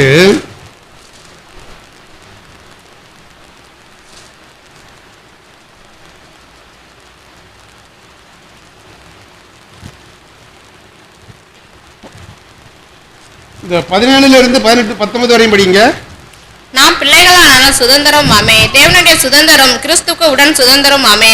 கிறிஸ்துவுடனே கூட நாம் தேவனுக்கு பிள்ளைகள், கிறிஸ்துவ பிள்ளைகள், சுதந்திரர். அப்ப பிள்ளை சுதந்திரம் சொன்னா தேவன் கிறிஸ்து எப்படி இருக்கிறாரு? மகிமையில இருக்கிறாரு, மகிமை மறுபத்தை அடைஞ்சவர்.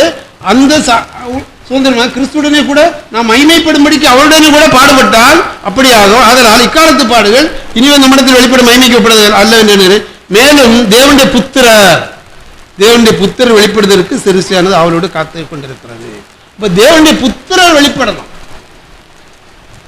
எங்க வெளிப்படும்? தேவனுடைய புத்திரர் வெளிப்படணும். சிருஷ்டி காத்துட்டு இருக்கு. ஏன்னா சிருஷ்டியானது அடிமைத்தனம், தேவனுடைய மகிமையை சுயானத்தை பெற்று, ஏன்னா சிருஷ்டி அடிமைத்தனத்திற்கு உட்பட்டு இருக்கு. சிருஷ்டி தேவ புத்திரர் எங்க வெளிப்படணும்? தேவ புத்திரர் வெளிப்படும்படி சிருஷ்டியானது அவரோடு காத்துக் கொண்டிருக்கிறது. பிள்ளைகள் எல்லாம் எங்க இருக்காங்க? சபையில தானே இருக்காங்க. தேவனுடைய சபை தேவனுடைய பிள்ளைகளுடைய கூட்டம் தானே.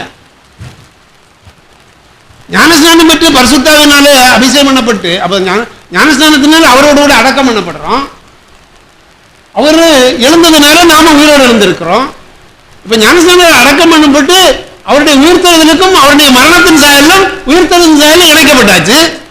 அப்ப மரணத்தின் சாயல இணைக்கப்பட்டு உயிர்த்தெழுதல் சாயல இணைக்கப்பட்டாச்சுன்னா அப்ப மரித்து உயிர்த்தெழுந்தாச்சு. கிறிஸ்துவின் சுவிசேஷம் நமக்குள்ளார வந்தாச்சு. அப்ப நாம் கிறிஸ்துவின் சொந்த பிள்ளைகளா இருக்கிறோம். இந்த சொந்த பிள்ளைகளுக்கு மரித்தாலும் பிழைக்கணும், மரியாமல் இருக்கணும். ஏன்னா உயிர்த்தெழுதலின் சாயல இணைக்கப்பட்டாச்சு. அப்ப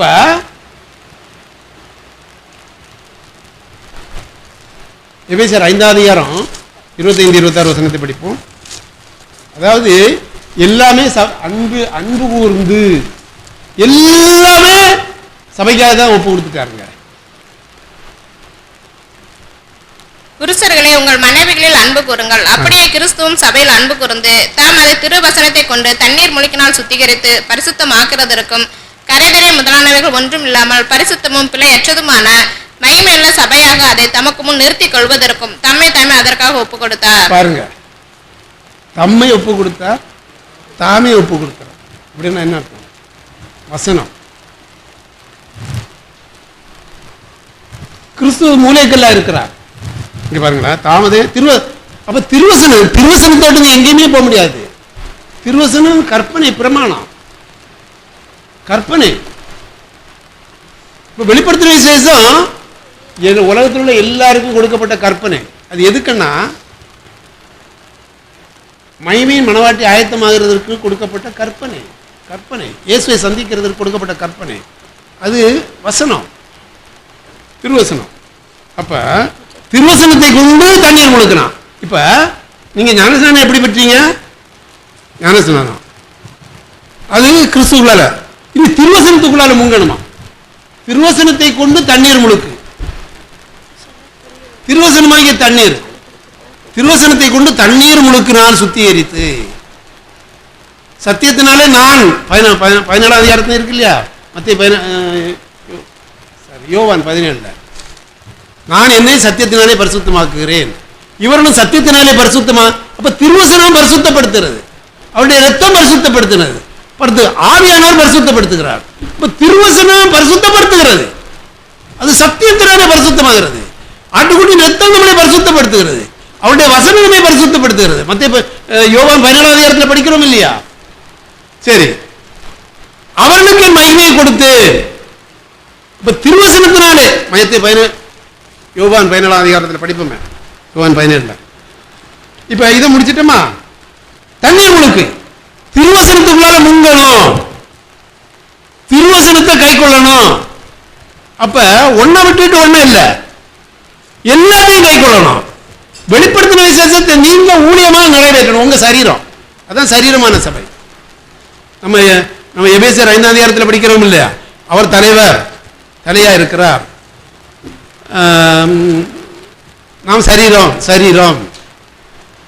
அப்ப கிறிஸ்து சபையில் அன்பு கூர்ந்து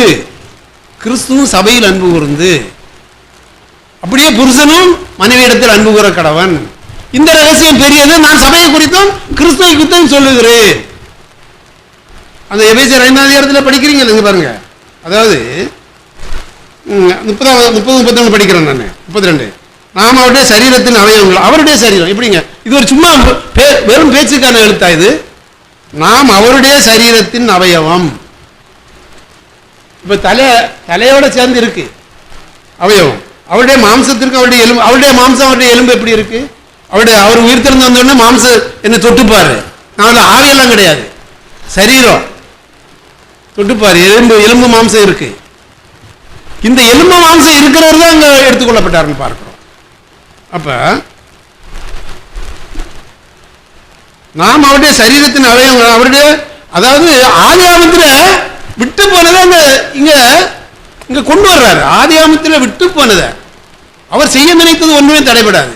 ஆதாம் ஏவாளை எப்படி உருவாக்குனாரோ அந்த வேலை தாங்க இங்க நடக்குது.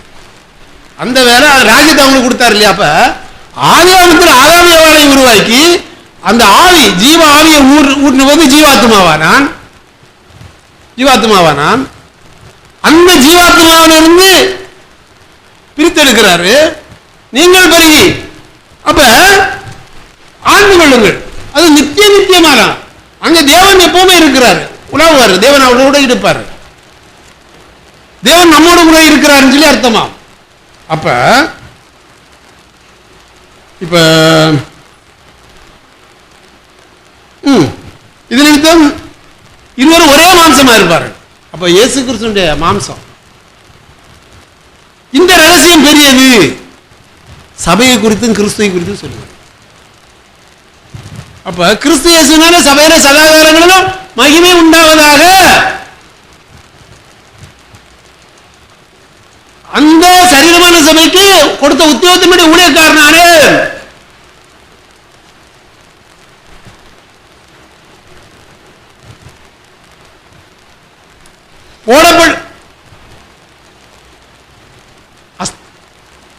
புத்தியுள்ள சிற்பாசாரியை போல அஸ்திவாரம் போட்டு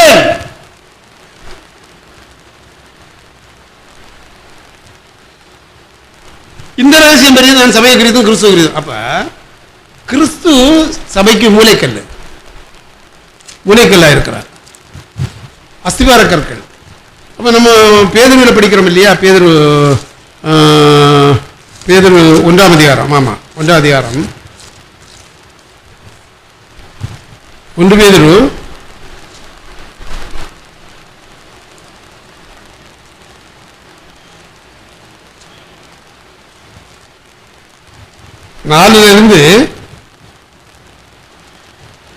4 6 வசனத்தை படிப்போம்.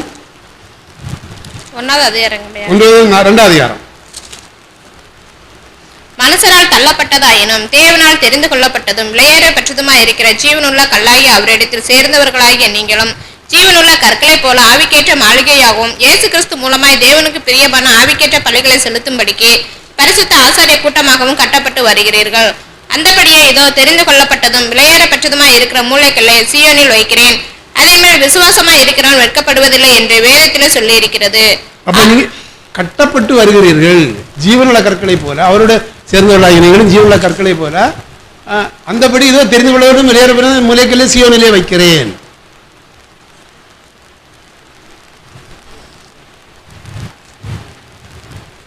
மூளைக்கல்லே சீயோனு. கர்த்தர் சீயோனை கட்டி தம்முடைய மகிமையிலே வெளிப்படுவார்னு சொல்லி ஒரு வசனம் இருக்கா இல்லையா? 1 பேதுரு இல்ல சங்கீதம் 102ஆம் சங்கீதம் 15ஆம் வசனத்தை படிங்க. சங்கீதம் 102:15. கர்த்தர் சீயோனை கட்டி தமது மகிமையில் வெளிப்படுவார். கர்த்தர் அப்ப சபை கட்டுறதுன்னா என்னது? சபைன்னு சொல்றது சீயோனில் இருக்கிற தேவனோடு மனுஷனை கர்த்தர் எங்க கட்டுறாரு? இந்த களிமண் சபையை கட்டுவார். பாதாளத்தில் நீ பூலோகத்திலே கட்டுகிறது பரலோகத்திலும் கட்டப்படும், பூலோகத்திலிருந்து கட்ட விழுக்கிறது பரலோகத்திலிருந்து கட்டப்படும். அப்ப பூலோகத்தில் கட்டியாச்சுன்னா சீயோனில் இருக்கிற தேவனோட கட்டப்பட்டது. அப்ப கர்த்தர் சீயோனை கட்டி தம்முடைய மகிமையிலே வெளிப்படுவார். அவர் மகிமையில இருக்கிறார். சீயோனும் மகிமை. அப்ப இங்கேதான் கட்டுமானம் எங்க இருக்கு? தூதரிடத்துல இருக்கா, மிருகங்களிடத்துல இருக்கா, பிராணிகளிடத்துல இருக்கா? அவருடைய சாயல் ரூபத்திலும் படைக்கப்பட்ட மனுஷனை தான் கட்டணும். இயேசு கிறிஸ்து மனுஷனாய் என்ன ஜனங்கள் யாருன்னு சொல்லுகிறார்கள். அப்ப கர்த்தர் சீயோனை கட்டி மகிமையில வெளிப்படுவார். அப்ப கட்டணும்னா அங்க அஸ்திவாரம் போடணும், அது ஊழியத்தை நிறைவேற்றணும். இப்ப இங்க பாருங்களா, ஏசாயா 4:4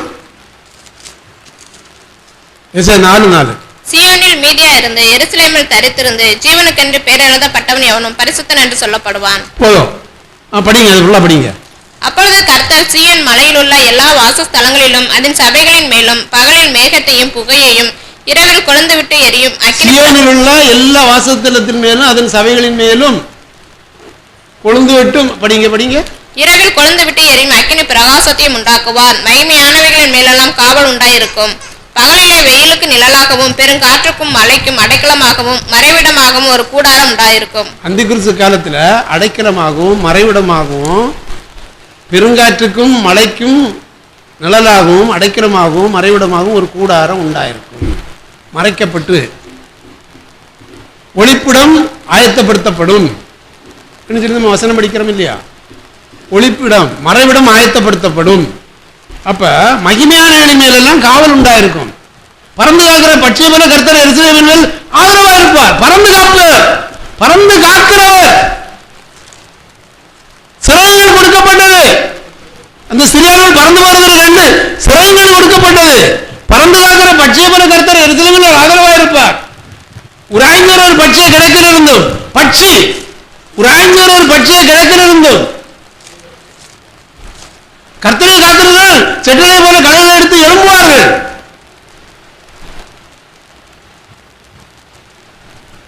வெளிப்படுத்தின விசேஷம் 14ஆம் அதிகாரத்தில் 14ஆம் அதிகாரத்தில்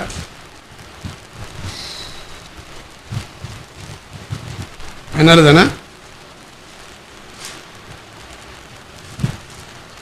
ஆமா, 14:6 வசனத்தை படிப்போம். பின்பு வேறொரு தூதன் வானத்தின் மத்தியில பறக்க கண்டேன். அவன் பூமியில் வாசம் பண்ணுகிற சகல ஜாதிகளுக்கும் கோத்திரத்தருக்கும் பாசைக்காரருக்கும் ஜன கூட்டத்தாருக்கும் அறிவிக்கத்தக்கதாக நித்திய சுவிசேஷத்தை உடையவனாயிருந்து போதும் பறந்து வர கண்டு சிறியான வனாந்திரத்துக்கு பறந்து போனார். பறந்து போன 2 செட்டுகள் அவளுக்கு கொடுக்கப்பட்டது. சரி, நான் இப்போ இனிமேல் இதுக்குள்ளால போகாம அடியனுக்கு ஆவியானவர் நேற்றுக்கு காலையில் ஜெபம் பண்ணும்போது அப்படியே ஃப்ளாஷாக ஒரு சத்தியத்தை வெளிப்படுத்தினார். அது என்னன்னு சொன்னால், என்னுடைய ஆவியினாலே ஆகும். சகரியா 4ஆம் அதிகாரம், என்னுடைய ஆவியினாலே ஆகும். சகரியா 4.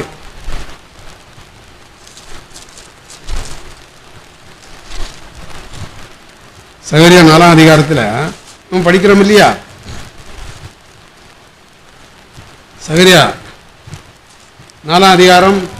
அப்பொழுது அவர் செருபாபேலுக்கு சொல்லப்படுகிற கர்த்தருடைய வார்த்தை என்னவென்றால், பலத்தினாலும் அல்ல பராக்கிரமத்தினாலும் அல்ல என்னுடைய ஆவியினாலே ஆகும் என்று சேனைகளின் கர்த்தர் சொல்லுகிறார்.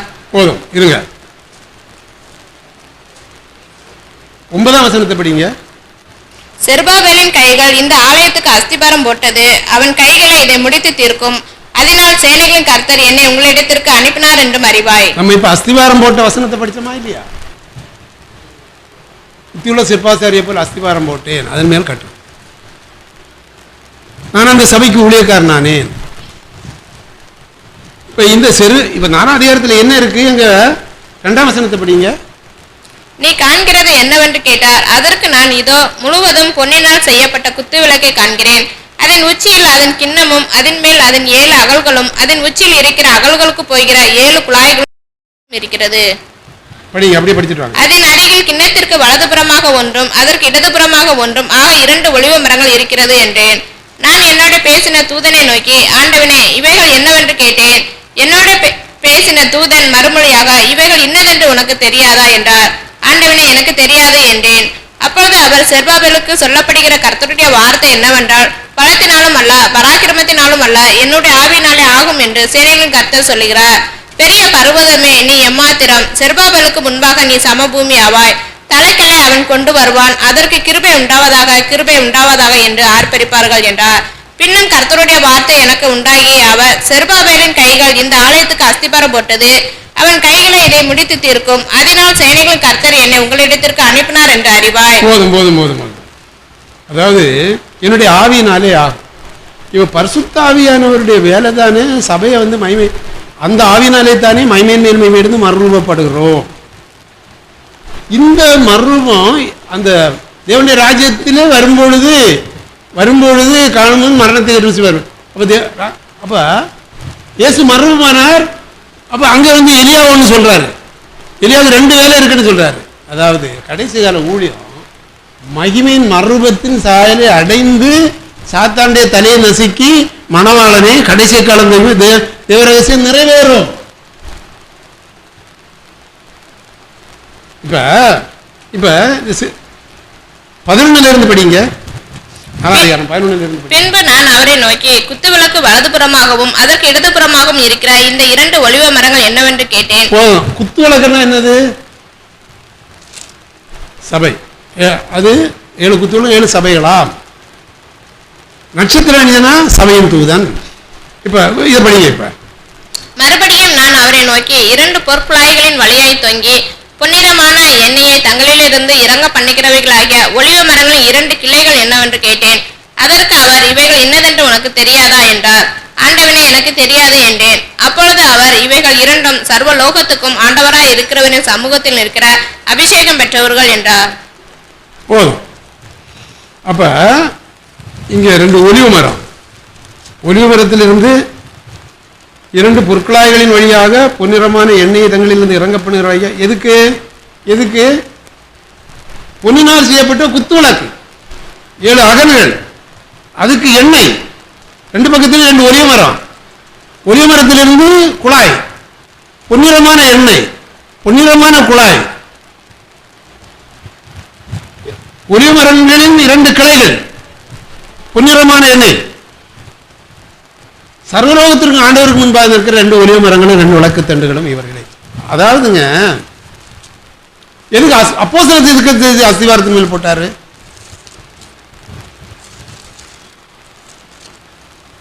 இப்ப வெளிப்படுத்தின 11 அதிகாரத்தில் இப்ப இந்த பொன் குத்துவிளக்குன்னு சொல்றது சபை. நீ காண்கிறது என்னன்னு அதற்கு தான், இதோ முழுவதும் பொன்னினால் செய்யப்பட்ட குத்துவிளக்கை காண்கிறேன். அப்ப அந்த குத்துவிளக்குகளின் மத்தியில் உலாவிட்டு 7 நட்சத்திரங்களை கையில் ஏந்திக்கிட்டு இருக்கிறாருன்னு சொன்னா, நான் வெளிப்படுத்த 2-3 அதிகாரத்தில்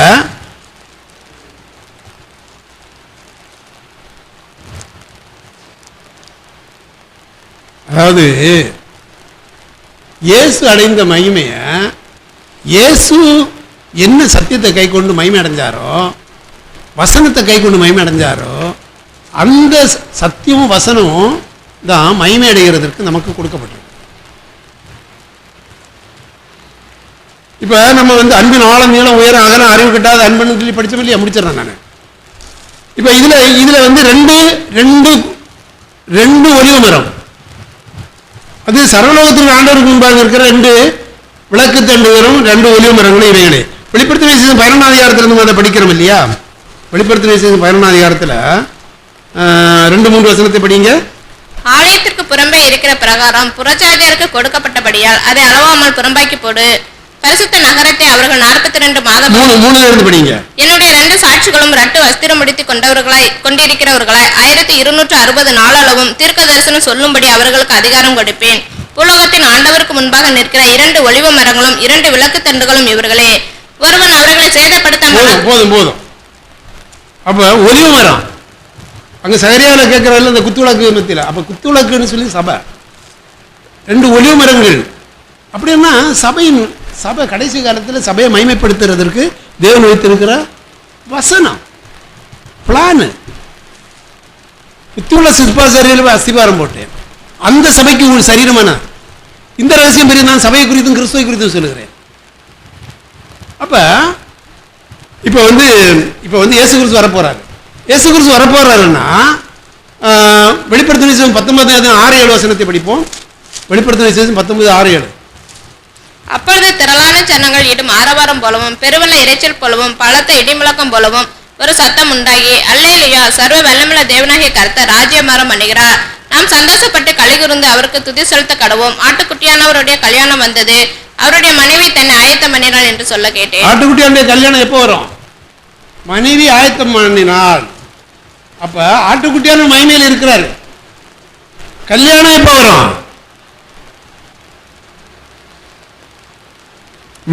அப்ப கிறிஸ்து இயேசுவினாலே சதாகாலத்திற்கு மகிமை உண்டாவதாக சபையில்.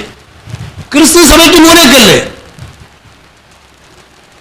இப்ப எபேசியர் 4ஆம் அதிகாரத்தில் படிக்கிறோம் இல்லையா? 5 வகையான ஊழியம். தலையாகிய கிறிஸ்துவை பற்றி கொண்டு கிறிஸ்துவுக்குள் எல்லாவற்றிலும் வளர்வர்களாக இருக்கக்கூடிய அப்படி தலையாகிய கிறிஸ்துவை பற்றி கொண்டு. அப்ப அந்த அபிஷேகம், அந்த ஆவினாலே தானே மகிமையிலிருந்து மறுரூபப்படுகிறோம். அப்ப ஒரே சரீரம் உண்டு, ஒரே ஆவி உண்டு, ஒரே கர்த்தர் உண்டு, ஒரே விசுவாசம் உண்டு, ஒரே சரீரம், ஒரே தலைவர், ஒரே சரீரம், ஒரே ஆவி, ஒரே கர்த்தர், ஒரே விசுவாசம் என்று சொல்லி நாம் பார்ப்போம். ஒரே நகரம், ஒரே நகரத்தாராக. அந்த நகரம் தான் வெளிப்படுத்தின 3ஆம் அதிகாரம் 12ஆம் வசனத்தில் அந்த வசனத்தையும் படிச்சிருவோம். வெளிப்படுத்தின 3:12. ஜெயம் கொள்ளுகிறவன் எவனோ அவனை என் தேவனுடைய ஆலயத்திலே தூணாக்குவேன், அதனின்று அவன் ஒரு காலம் நீங்குவதில்லை. என் தேவனுடைய நாமத்தையும் என் தேவனால் பரலோகத்திலிருந்து இறங்கி வருகிற புதிய எருசலேம் ஆகிய என் தேவனுடைய நகரத்தின் நாமத்தையும் என் புதிய நாமத்தையும் அவன் மேல் எழுதுவேன்.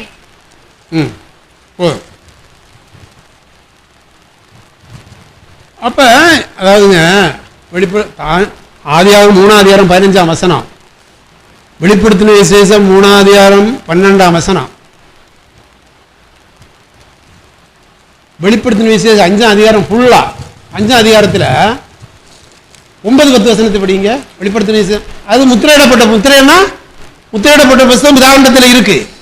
அந்த புஸ்தகத்தை உடைச்சதுதான் வெளிப்படுத்தின விசேஷம். அப்ப வெளிப்படுத்தின விசேஷம் மனவாட்டி ஆயத்தப்படுத்துறது இருக்கு. மனவாட்டி ஆயத்தப்படுத்துறது தான் வெளிப்படுத்தின விசேஷத்தினுடைய வேலை. மனவாளனை சந்திக்கிறதுக்கு இங்கதான் ஆயத்தமாகணும். மல்கியா 3ஆம் அதிகாரம் 1-2 வசனத்தை படிப்போம். மல்கியா 3:1-2.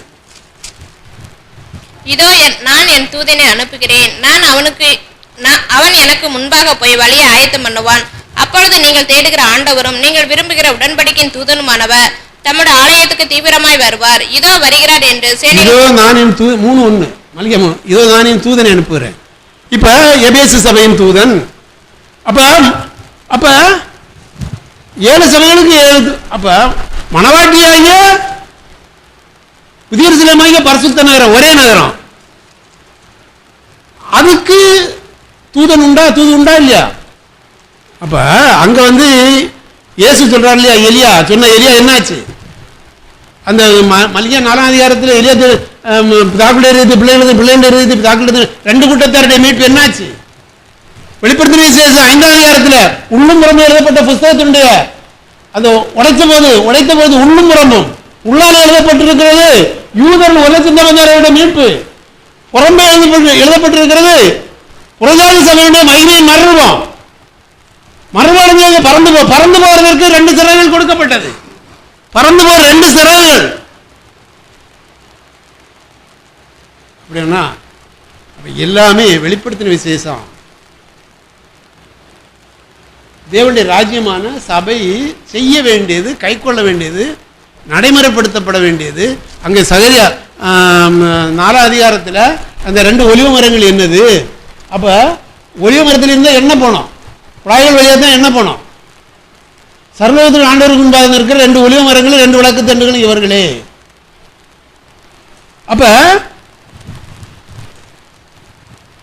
அப்பதான் சபை மகிமை அடையும்.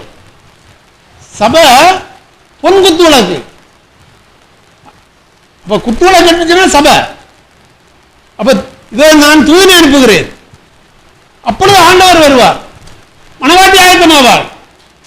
மனவாட்டி ஆயத்தமானால் அவளுக்கு நீதியின் வஸ்திரம் தரிக்கப்பட்டது என்று சொல்லி அப்ப முழு வேதாகமும் நிறைவு பெறணும்னு சொன்னா வசனத்தின் நிறைவேறுதல். இதோ தீர்க்க தரிசனங்கள் எல்லாம் நிறைவேறி தீரும் காலங்கள் வருமளவும் பரலோகம் அவரை ஏற்றுக்கொள்ள வேண்டும் சொல்லி அப்போஸ்தலர் நடவடிக்கை 2ஆம் அதிகாரத்தில் இருக்கு இல்லையா? அப்போஸ்தலர் நடவடிக்கை 2ஆம் அதிகாரம், அப்போஸ்தலர் 2ஆம் அதிகாரத்தில்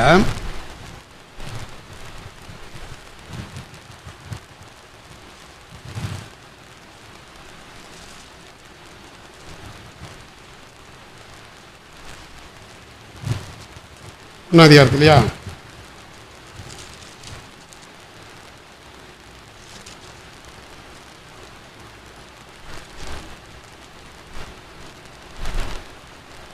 இங்கே இருக்கு,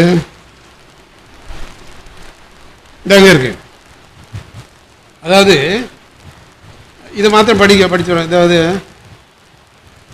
19 இருந்து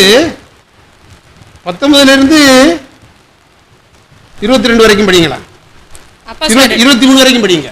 அல்லாமலும் உயரே வானத்திலே அற்புதங்களையும் தாள பூமியிலே ரத்தம் அக்கினி புகைக்காடாகிய அதிசயங்களையும் காட்டுவேன். கர்த்தருடைய பெரிதும் பிரகாசமுமான நாள் வரும் முன்னே சூரியன் இருளாகவும் சந்திரன் ரத்தமாகவும் மாறும். அப்பொழுது கர்த்தருடைய நாமத்தை தொழுது கொள்ளுகிறவன் எவனோ. மூன்றாம் அதிகாரம். ஆனபடினாலே கர்த்தருடைய சன்னிதானத்திலிருந்து இளைப்பாறுதலின் காலங்கள் வரும்படிக்கும் முன்னே குறிக்கப்பட்ட இயேசு கிறிஸ்துவை அவர் உங்களிடத்தில் அனுப்பும்படி. இயேசு கிறிஸ்து வரணும்னா அப்போஸ்தலனாகிய பேதுரு பிரசங்கம் பண்றாரு. இயேசு கிறிஸ்து வரணும்னா, நீங்க அவரை சந்திக்கணும்னா, நீங்க ஆயத்தமாகணும்னா இந்த வசனங்கள் எல்லாம் நிறைவேறணும்னு சொல்றாரு. படிங்க. உங்கள் பாவங்கள் நிவர்த்தி செய்யப்படும் பொருட்டு நீங்கள் மனம் திரும்பி குணப்படுங்கள். உலக தோற்றம் முதல் தேவன் தம்முடைய பரிசுத்த தீர்க்கதரிசிகள் எல்லாருடைய வாக்கினாலும் உரைத்தவைகள் எல்லாம் நிறைவேறி தீரும் காலங்கள் வருமளவும் பரலோகம் அவரை ஏற்றுக்கொள்ள வேண்டும். நிறைவேறது வரைக்கும் அவர் அங்கதான் இருப்பாராம், பரலோகத்துல தான் இருப்பாரு. தீர்க்க தரிசனங்கள் எல்லாம் நிறைவேறி தீரும் காலம் அது வரைக்கும் அங்கதான் இருப்பாரு. அப்ப தீர்க்க தரிசனத்தை நிறைவேற்றுவது தான் இயேசு கிறிஸ்து வருகை. தீர்க்க தரிசனம் நிறைவேறது வெளிப்படுத்தின விசேஷம். எல்லாம் தீர்க்க தரிசன வசனம். ஒரே புஸ்தகம் தீர்க்க தரிசன வசனம், வெளிப்படுத்தின விசேஷம். விசேஷமா 5ஆம் அதிகாரம், 5ஆம் அதிகாரத்திலிருந்து 22 அதிகாரம் வரைக்கும் 5ஆம் அதிகாரம் இதில் உள்ள வசனம் வெளிப்பட்ட பிறகுதான் இயேசு கிறிஸ்துவின் வருகைக்கு சொல்லி மனவாட்டி ஆயத்தமாகிறாள். அப்ப தீர்க்க தரிசனங்கள் எல்லாம் நிறைவேறி தீர்கிறது வெளிப்படுத்தின விசேஷத்தின் நிறைவேறுதல். அந்தி கிறிஸ்து பயில வரணும், கள்ள தீர்க்கதரிசி வரணும், சாசானன் வரணும், வேணா அக்கினியில போடணும். பரிசுத்தவான் உலகத்தை நியந்திருப்பார்கள் என்று அறிகிறீர்களா? தேவ தூதர்களை நியந்திருப்போம் என்று அறிகிறீர்களா? அப்ப 21 அதிகாரத்திலிருந்து படிங்க, 21 வசனத்திலிருந்து படிங்க. உலக தோற்றம் முதல் தேவன் தம்முடைய பரிசுத்த தீர்க்க தரிசிகள் எல்லாருடைய வாய்க்கினாலும் உரைத்தவைகள் எல்லாம் நிறைவேறி தீரும் காலங்கள் வருமளவும் பரலோகம் அவரை ஏற்றுக்கொள்ள வேண்டும். மோசே பிதாக்களை நோக்கி, உங்கள் தேவனாகிய கர்த்தர் என்னை போல ஒரு தீர்க்கதரிசியை உங்களுக்காக உங்கள் சகோதரிலிருந்து எழும்ப பண்ணுவார். அவர் உங்களுக்கு சொல்லும் எல்லாவற்றிலும் அவருக்கு செவி கொடுப்பீர்களாக. அந்த தீர்க்க தரிசியின் சொற் கேளாதவன் எவனோ அவன் ஜனத்தில் இராதபடிக்கு நிர்மூலமாக்கப்படுவான் என்றான். இப்ப மோசே எல்லா தீர்க்க தரிசனங்களும் வெளிப்படுத்தின விசேஷத்தை விட்டுலாமா? எல்லா தீர்க்க தரிசனங்களும் நிறைவேறதான் வெளிப்படுத்தின விசேஷத்திலே தீர்க்க அதையெல்லாம் எடுத்து அப்ஸ்ட்ராக்ட் பண்ணி, அங்க இருக்கிற தீர்க்க தரிசனங்கள் எல்லாம் எடுத்து அப்ஸ்ட்ராக்ட் பண்ணி இங்க நிறைவேறது கொடுத்துருக்கு. அது முத்திரையிடப்பட்ட புத்தகம் ரகசியம் இல்லையா?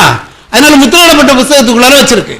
அது முத்திரை உடைச்சு அதனாலதான் வெளிப்படுத்தின 10ஆம் அதிகாரம் 6ஆம் வசனத்துல 7ஆம் சத்தம் ரகசியம் நிறைவேறும். அப்ப முத்திரைகளெல்லாம் உடைச்சு ரகசியம் வரைக்கும் மனவாட்டி ஆயத்தமானால் மனவாள. இப்ப இது என்னன்னா, மோசே பிதாக்களுக்கு உங்கள் தேவனாக இருக்கிறதுக்கு என்னை போல ஒரு தீர்க்கதரிசி. மோசே என்ன பண்ணாரு? இஸ்ரவேல் கானான் தேசத்திலிருந்து எகிப்து தேசத்திலிருந்து கானானுக்கு வழி நடத்தினார். அப்ப மோசே என்னை போல ஒரு தீர்க்கதரிசி. அப்ப இது புதிய ஏற்பாட்டில் சொல்றாரு பேதுரு. இப்ப புதிய ஏற்பாடுல அந்த பரமகானானுக்கு வழி நடத்துறது, மத்தியாகத்தில் வழி நடத்துறதுக்கு சொல்லி என்னை போல ஒரு தீர்க்கதரிசி உங்கள் தேவனாக உங்கள் சகோதரன் எழும்ப பண்ணுவார். அந்த தீர்க்கதரிசியின் சொல் கேளாதவன் எவனோ அவன் ஜனத்தில் இராதபடி நிர்மூலம் பண்ணப்படுவான். அந்த கிறிஸ்துவ கரத்தில் சிக்கி அவனை ஏற்றுக்கொண்டு நியாய தீர்ப்பின் வருகைக்குன்னு சொல்லி. அப்ப எல்லாம் எல்லாம் எல்லாமே திருவசனத்துக்குள்ளால பரிசுத்த ஆவியினாலே ஆதி அப்போஸ்தலரை கொண்டு தீர்க்கதரிசிகள் எல்லாரையும் கொண்டு எழுதி வச்சது நிறைவேறுவதற்குன்னு சொல்லி நம்ம சிறு கூட்டமாக இருந்திருந்தாலும் சத்தியத்தை கை கொள்ளுகிறவங்க. இப்ப எகிப்து தேசத்தை 7 வாதைகளில் வாதிச்சாரு. யாரு? மோசே ஆரோனை கொடுத்தாரு. 2 பேரும் தானே. மோசே என்னை போல் ஒரு தீர்க்கதரிசி. அப்ப எகிப்திலிருந்து கானானுக்கு கொண்டு போறது, இது பாவ எகிப்திலிருந்து பரமசிவனுக்கு கொண்டு போறதற்குன்னு சொல்லி ஒரு பிளான் வச்சிருக்கிறாரு. அந்த பிளானை தான் வந்து ஆதி அப்போஸ்தலர் அஸ்திபாரம் போட்டிருக்கிறாங்க. அதுதான் ஊழியமா செய்தாங்க, உபதேசம் பண்ணாங்க. அந்த தீர்க்கத்தை அதுதான் வசனம். அப்ப இந்த இப்போ உலக தோற்றம் முதல் எங்க இருந்து அங்க இருந்து வருது. ஆதி 3ஆம் அதிகாரம் 15ஆம் வசனத்துல இருந்து உலக தோற்றம் முதல் எல்லாத்தையும் கொண்டு இங்க நிறைவேறுதலுக்குன்னு சொல்லி சபை நிறைவேற்றுவதற்குன்னு சொல்லி சபையின் ஊழியமாக கிறிஸ்து இயேசுவினாலே சதா காலத்திற்கும் சபையிலே மகிமை உண்டாவதாக. ஆமென். அன்பின் ஆழம் நீளம் உயர அகலம். ஒரே ஒரு வசனத்தை மாத்திரம் படித்து முடிச்சிடுறேன். அன்புன்னு சொன்னா என்ன? அன்புன்னு சொன்னா என்ன? அப்ப மத்தேயு 22ஆம் அதிகாரம், மத்தேயு 22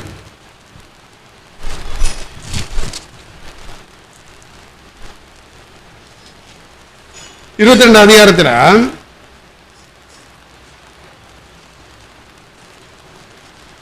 36 முதல் 39 வசனத்தை படிங்க. 40 வரைக்கும். போதகரே, நியாய பிரமாணத்திலே எந்த கற்பனை பிரதானமானது என்று கேட்டான். இயேசு அவனை நோக்கி, உன் தேவனாகிய கர்த்தரிடத்தில் உன் முழு இருதயத்தோடும் உன் முழு ஆத்மாவோடும் உன் முழு மனதோடும் அன்பு கூர்வாயாக. இது முதலாம் பிரதான கற்பனை. இதற்கு ஒப்பாய் இருக்கிற இரண்டாம் கற்பனை என்னவென்றால், உன்னிடத்தில் நீ அன்பு கூறுவது போல பிறனிடத்திலும் அன்பு கூர்வாயாக என்பதே. இவ்விரண்டு கற்பனைகளிலும் நியாய பிரமாணம் முழுமையும் தீர்க்க தரிசனங்களும் அடங்கியிருக்கிறது என்றார். போதும் பாருங்க. இப்ப அன்பு தானே அங்கே படித்தோம். அன்பு ஆழ நீள உயரம். அவர் தம்மை தாமே ஒப்பு கொடுத்திருக்கிறார். கல்வாரியில் ஒப்பு கொடுத்திருக்காரு. பரிசுத்தாவினால, பரிசுத்தாவி கிறிஸ்து, பரிசுத்தாவியான. அப்ப அபிஷேகம் பெற்றவர்கள். அபிஷேகம்னா கிறிஸ்துவனா அபிஷேகம். அப்ப அபிஷேகம் தேவனுடைய ஆவியை பெற்ற கிறிஸ்தவர்கள், கிறிஸ்து அவர்களுக்குள்ளானவர்கள், அவருடைய நாமம் உள்ளவர்கள். கிறிஸ்து அவர்கள் சரீரம், அவருடைய சரீரம், தலை கிறிஸ்து அவர்கள். இப்ப கிறிஸ்துவாக இருக்கிற சரீரம், ஆவி, வசனம். இதுக்கு தான் வசனம் இருக்கு. அப்ப இங்க பாருங்க, போதகர நியாயப்பிரமாணத்தை கற்பனை பிரதானம் இருக்கிறது. இயேசு அவனை நோக்கி, உன் தேவனாகிய கர்த்தரிடத்தில் உன் முழு இருதயத்தோடும் முழு ஆத்மாவோடும் முழு பலத்தோடு அன்பு கூர்வாயாக. தேவனிடத்தில் அன்பு கூறணும். இது முதலாம் பிரதான கற்பனை. 2 கற்பனை இருக்கு. இதற்கு ஒப்பா இருக்கிற 2ஆம் கற்பனை என்னவென்றால், உன்னிடத்தில் அன்பு கூறுவது பிறனிடத்தில் அன்பு கூர்வாயாக. அது என்னது? இவரண்டு கற்பனை. நியாயப்பிரமாணமும் முழுமையும் தீர்க்க தரிசனங்கள் அடங்கி இருக்கிறது. நியாயப்பிரமாணம் முழுவதும் சகோதரனிடத்தில் அன்பு கூறணும். சகோதரனிலிருந்து எழும்ப பண்ணுவார். சபை இங்கதானே உருவாகுது. அப்ப சபையாக கட்டப்படும்போது, இப்ப உன்னதப்பட்ட 6ஆம் அதிகாரத்தில் நம்ம வந்து அந்த அன்பு, சமாதான, சந்தோஷம், நீதி, பொறுமை, சாந்த தயவு, அந்த 9 விதமான கனிகள். அப்ப இப்ப இங்க என்ன எழுதியிருக்கு? நியாயப்பிரமாணங்களும் தீர்க்க தரிசனங்களும் எல்லாம் இதுல அடங்கி இருக்கு. அப்ப சபையின் சத்தியத்தில் அன்பு கூறணும். இது நான் வெளிப்படையா சொல்லிடுறேன். மணவாட்டி சபையை பத்தி எழுதியிருக்கு. தேவனிடத்தில் அன்பு கூறணும், மணவாட்டி சபையிடத்தில் அன்பு கூறணும். ஏன்னா இது வசனம். இது வந்து நான் இப்போ வார்த்தையினால சொல்றதுனால நான் இது வெறும் வார்த்தைன்னு நீங்க நினைக்க கூடாது. இது கற்பனை. நியாயப்பிரமாணங்களும் தீர்க்க தரிசனங்களும் அடங்கி இருக்குதான். நியாயப்பிரமாணங்கள் எங்க இருந்து வருது? மோசையில தானே கொண்டு வந்தாரு. உன்னை போல தீர்க்க தரிசி உங்களுக்கு சகோதரன் எழும்ப பண்ணாருன்னு சொன்னார்ல. அப்ப மணவாட்டி சபையை சீயோனை கொண்டு சேர்க்கிறதுக்கு, மோசே உலகத்தில் உள்ள சபையை கானானை கொண்டு சேர்க்கிறதுக்கு, அப்ப மணவாட்டி சபையை சீயோனை கொண்டு சேர்க்கிறதற்கு என்று சொல்லி பிரமாணம் இருக்கு. அது நியாயப்பிரமாணங்கள் தீர்க்க தரிசனங்களும். இதுல 2 பிரமாணம். தேவனாய் கருத்தில் அன்பு கூறு, பிறனிடத்தில் அன்பு கூறுவாயாக, சகோதரத்தில் அன்பு கூறுவாயாக. அப்படின்னா தேவனுடைய சத்தியத்தை ஏற்றுக்கொண்டு வசனத்தை, மணவாட்டி சபையை பற்றி தான் அங்கே எழுதியிருக்கு. அது இப்போ வந்து நீங்கள் தனியாக வேணும்னா எங்கிட்ட கேளுங்க, நான் வசனம் சொல்கிறேன். இதுதான் மேட்ரு. அதாவது தலை வந்து 4 சுவிசேஷம், இங்கே வெளிப்படுத்துகிற விசேஷம் மணவாட்டி சரீரம். தலையை பற்றியும் சரீரத்தை பற்றியும் தீர்க்க தரிசனம் எழுதியிருக்கிறது தான்.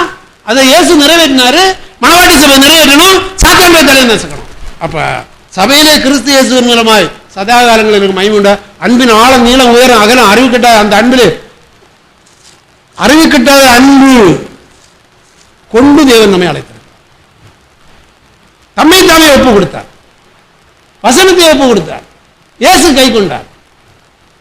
அதை சபையும் கை கொள்ள வேண்டும். அதுக்கு தான் வெளிப்படுத்துற விஷயம். இயேசு 4 சுவிசேஷம் நிறைவேற்றினார். சபை 4 சுவிசேஷம் என்னன்னா, அந்தி கிறிஸ்து, ரகசிய வருகை, 1000 வருஷ அரசாட்சி, நித்திய நியாய தீர்ப்பு. இந்த 4ம் வெளிப்படுத்தின விசேஷத்தை கை கொள்ளுகிறவங்க மணவாட்டியா சேர்ந்து முழு வேதாகமத்தை கை கொண்டு கர்த்தரை சந்திக்க ஆயத்தமாக சொல்றதே சத்தியமா இருக்கிறபடினாலே தேவனால் கொடுக்கப்பட்ட சத்தியத்தின்படி நாம் தேவன் நம்மை வழி நடத்தும். நாம் அதற்காக ஒப்பு கொடுத்த ஆயத்தம் கர்த்தர் கொடுத்த வார்த்தை நினைச்சேன். கர்த்தர் தாமே இந்த வார்த்தையை ஆசிரியர். ஆமென். இந்த வீடியோ உங்களுக்கு பிடிச்சிருந்தா லைக் பண்ணுங்க, உங்க நண்பர்களுக்கும் ஷேர் பண்ணுங்க. அப்படியே நம்ம சேனலுக்கும் சப்ஸ்கிரைப் பண்ணிடுங்க. நன்றி. அடுத்த வீடியோவில் சந்திப்போம்.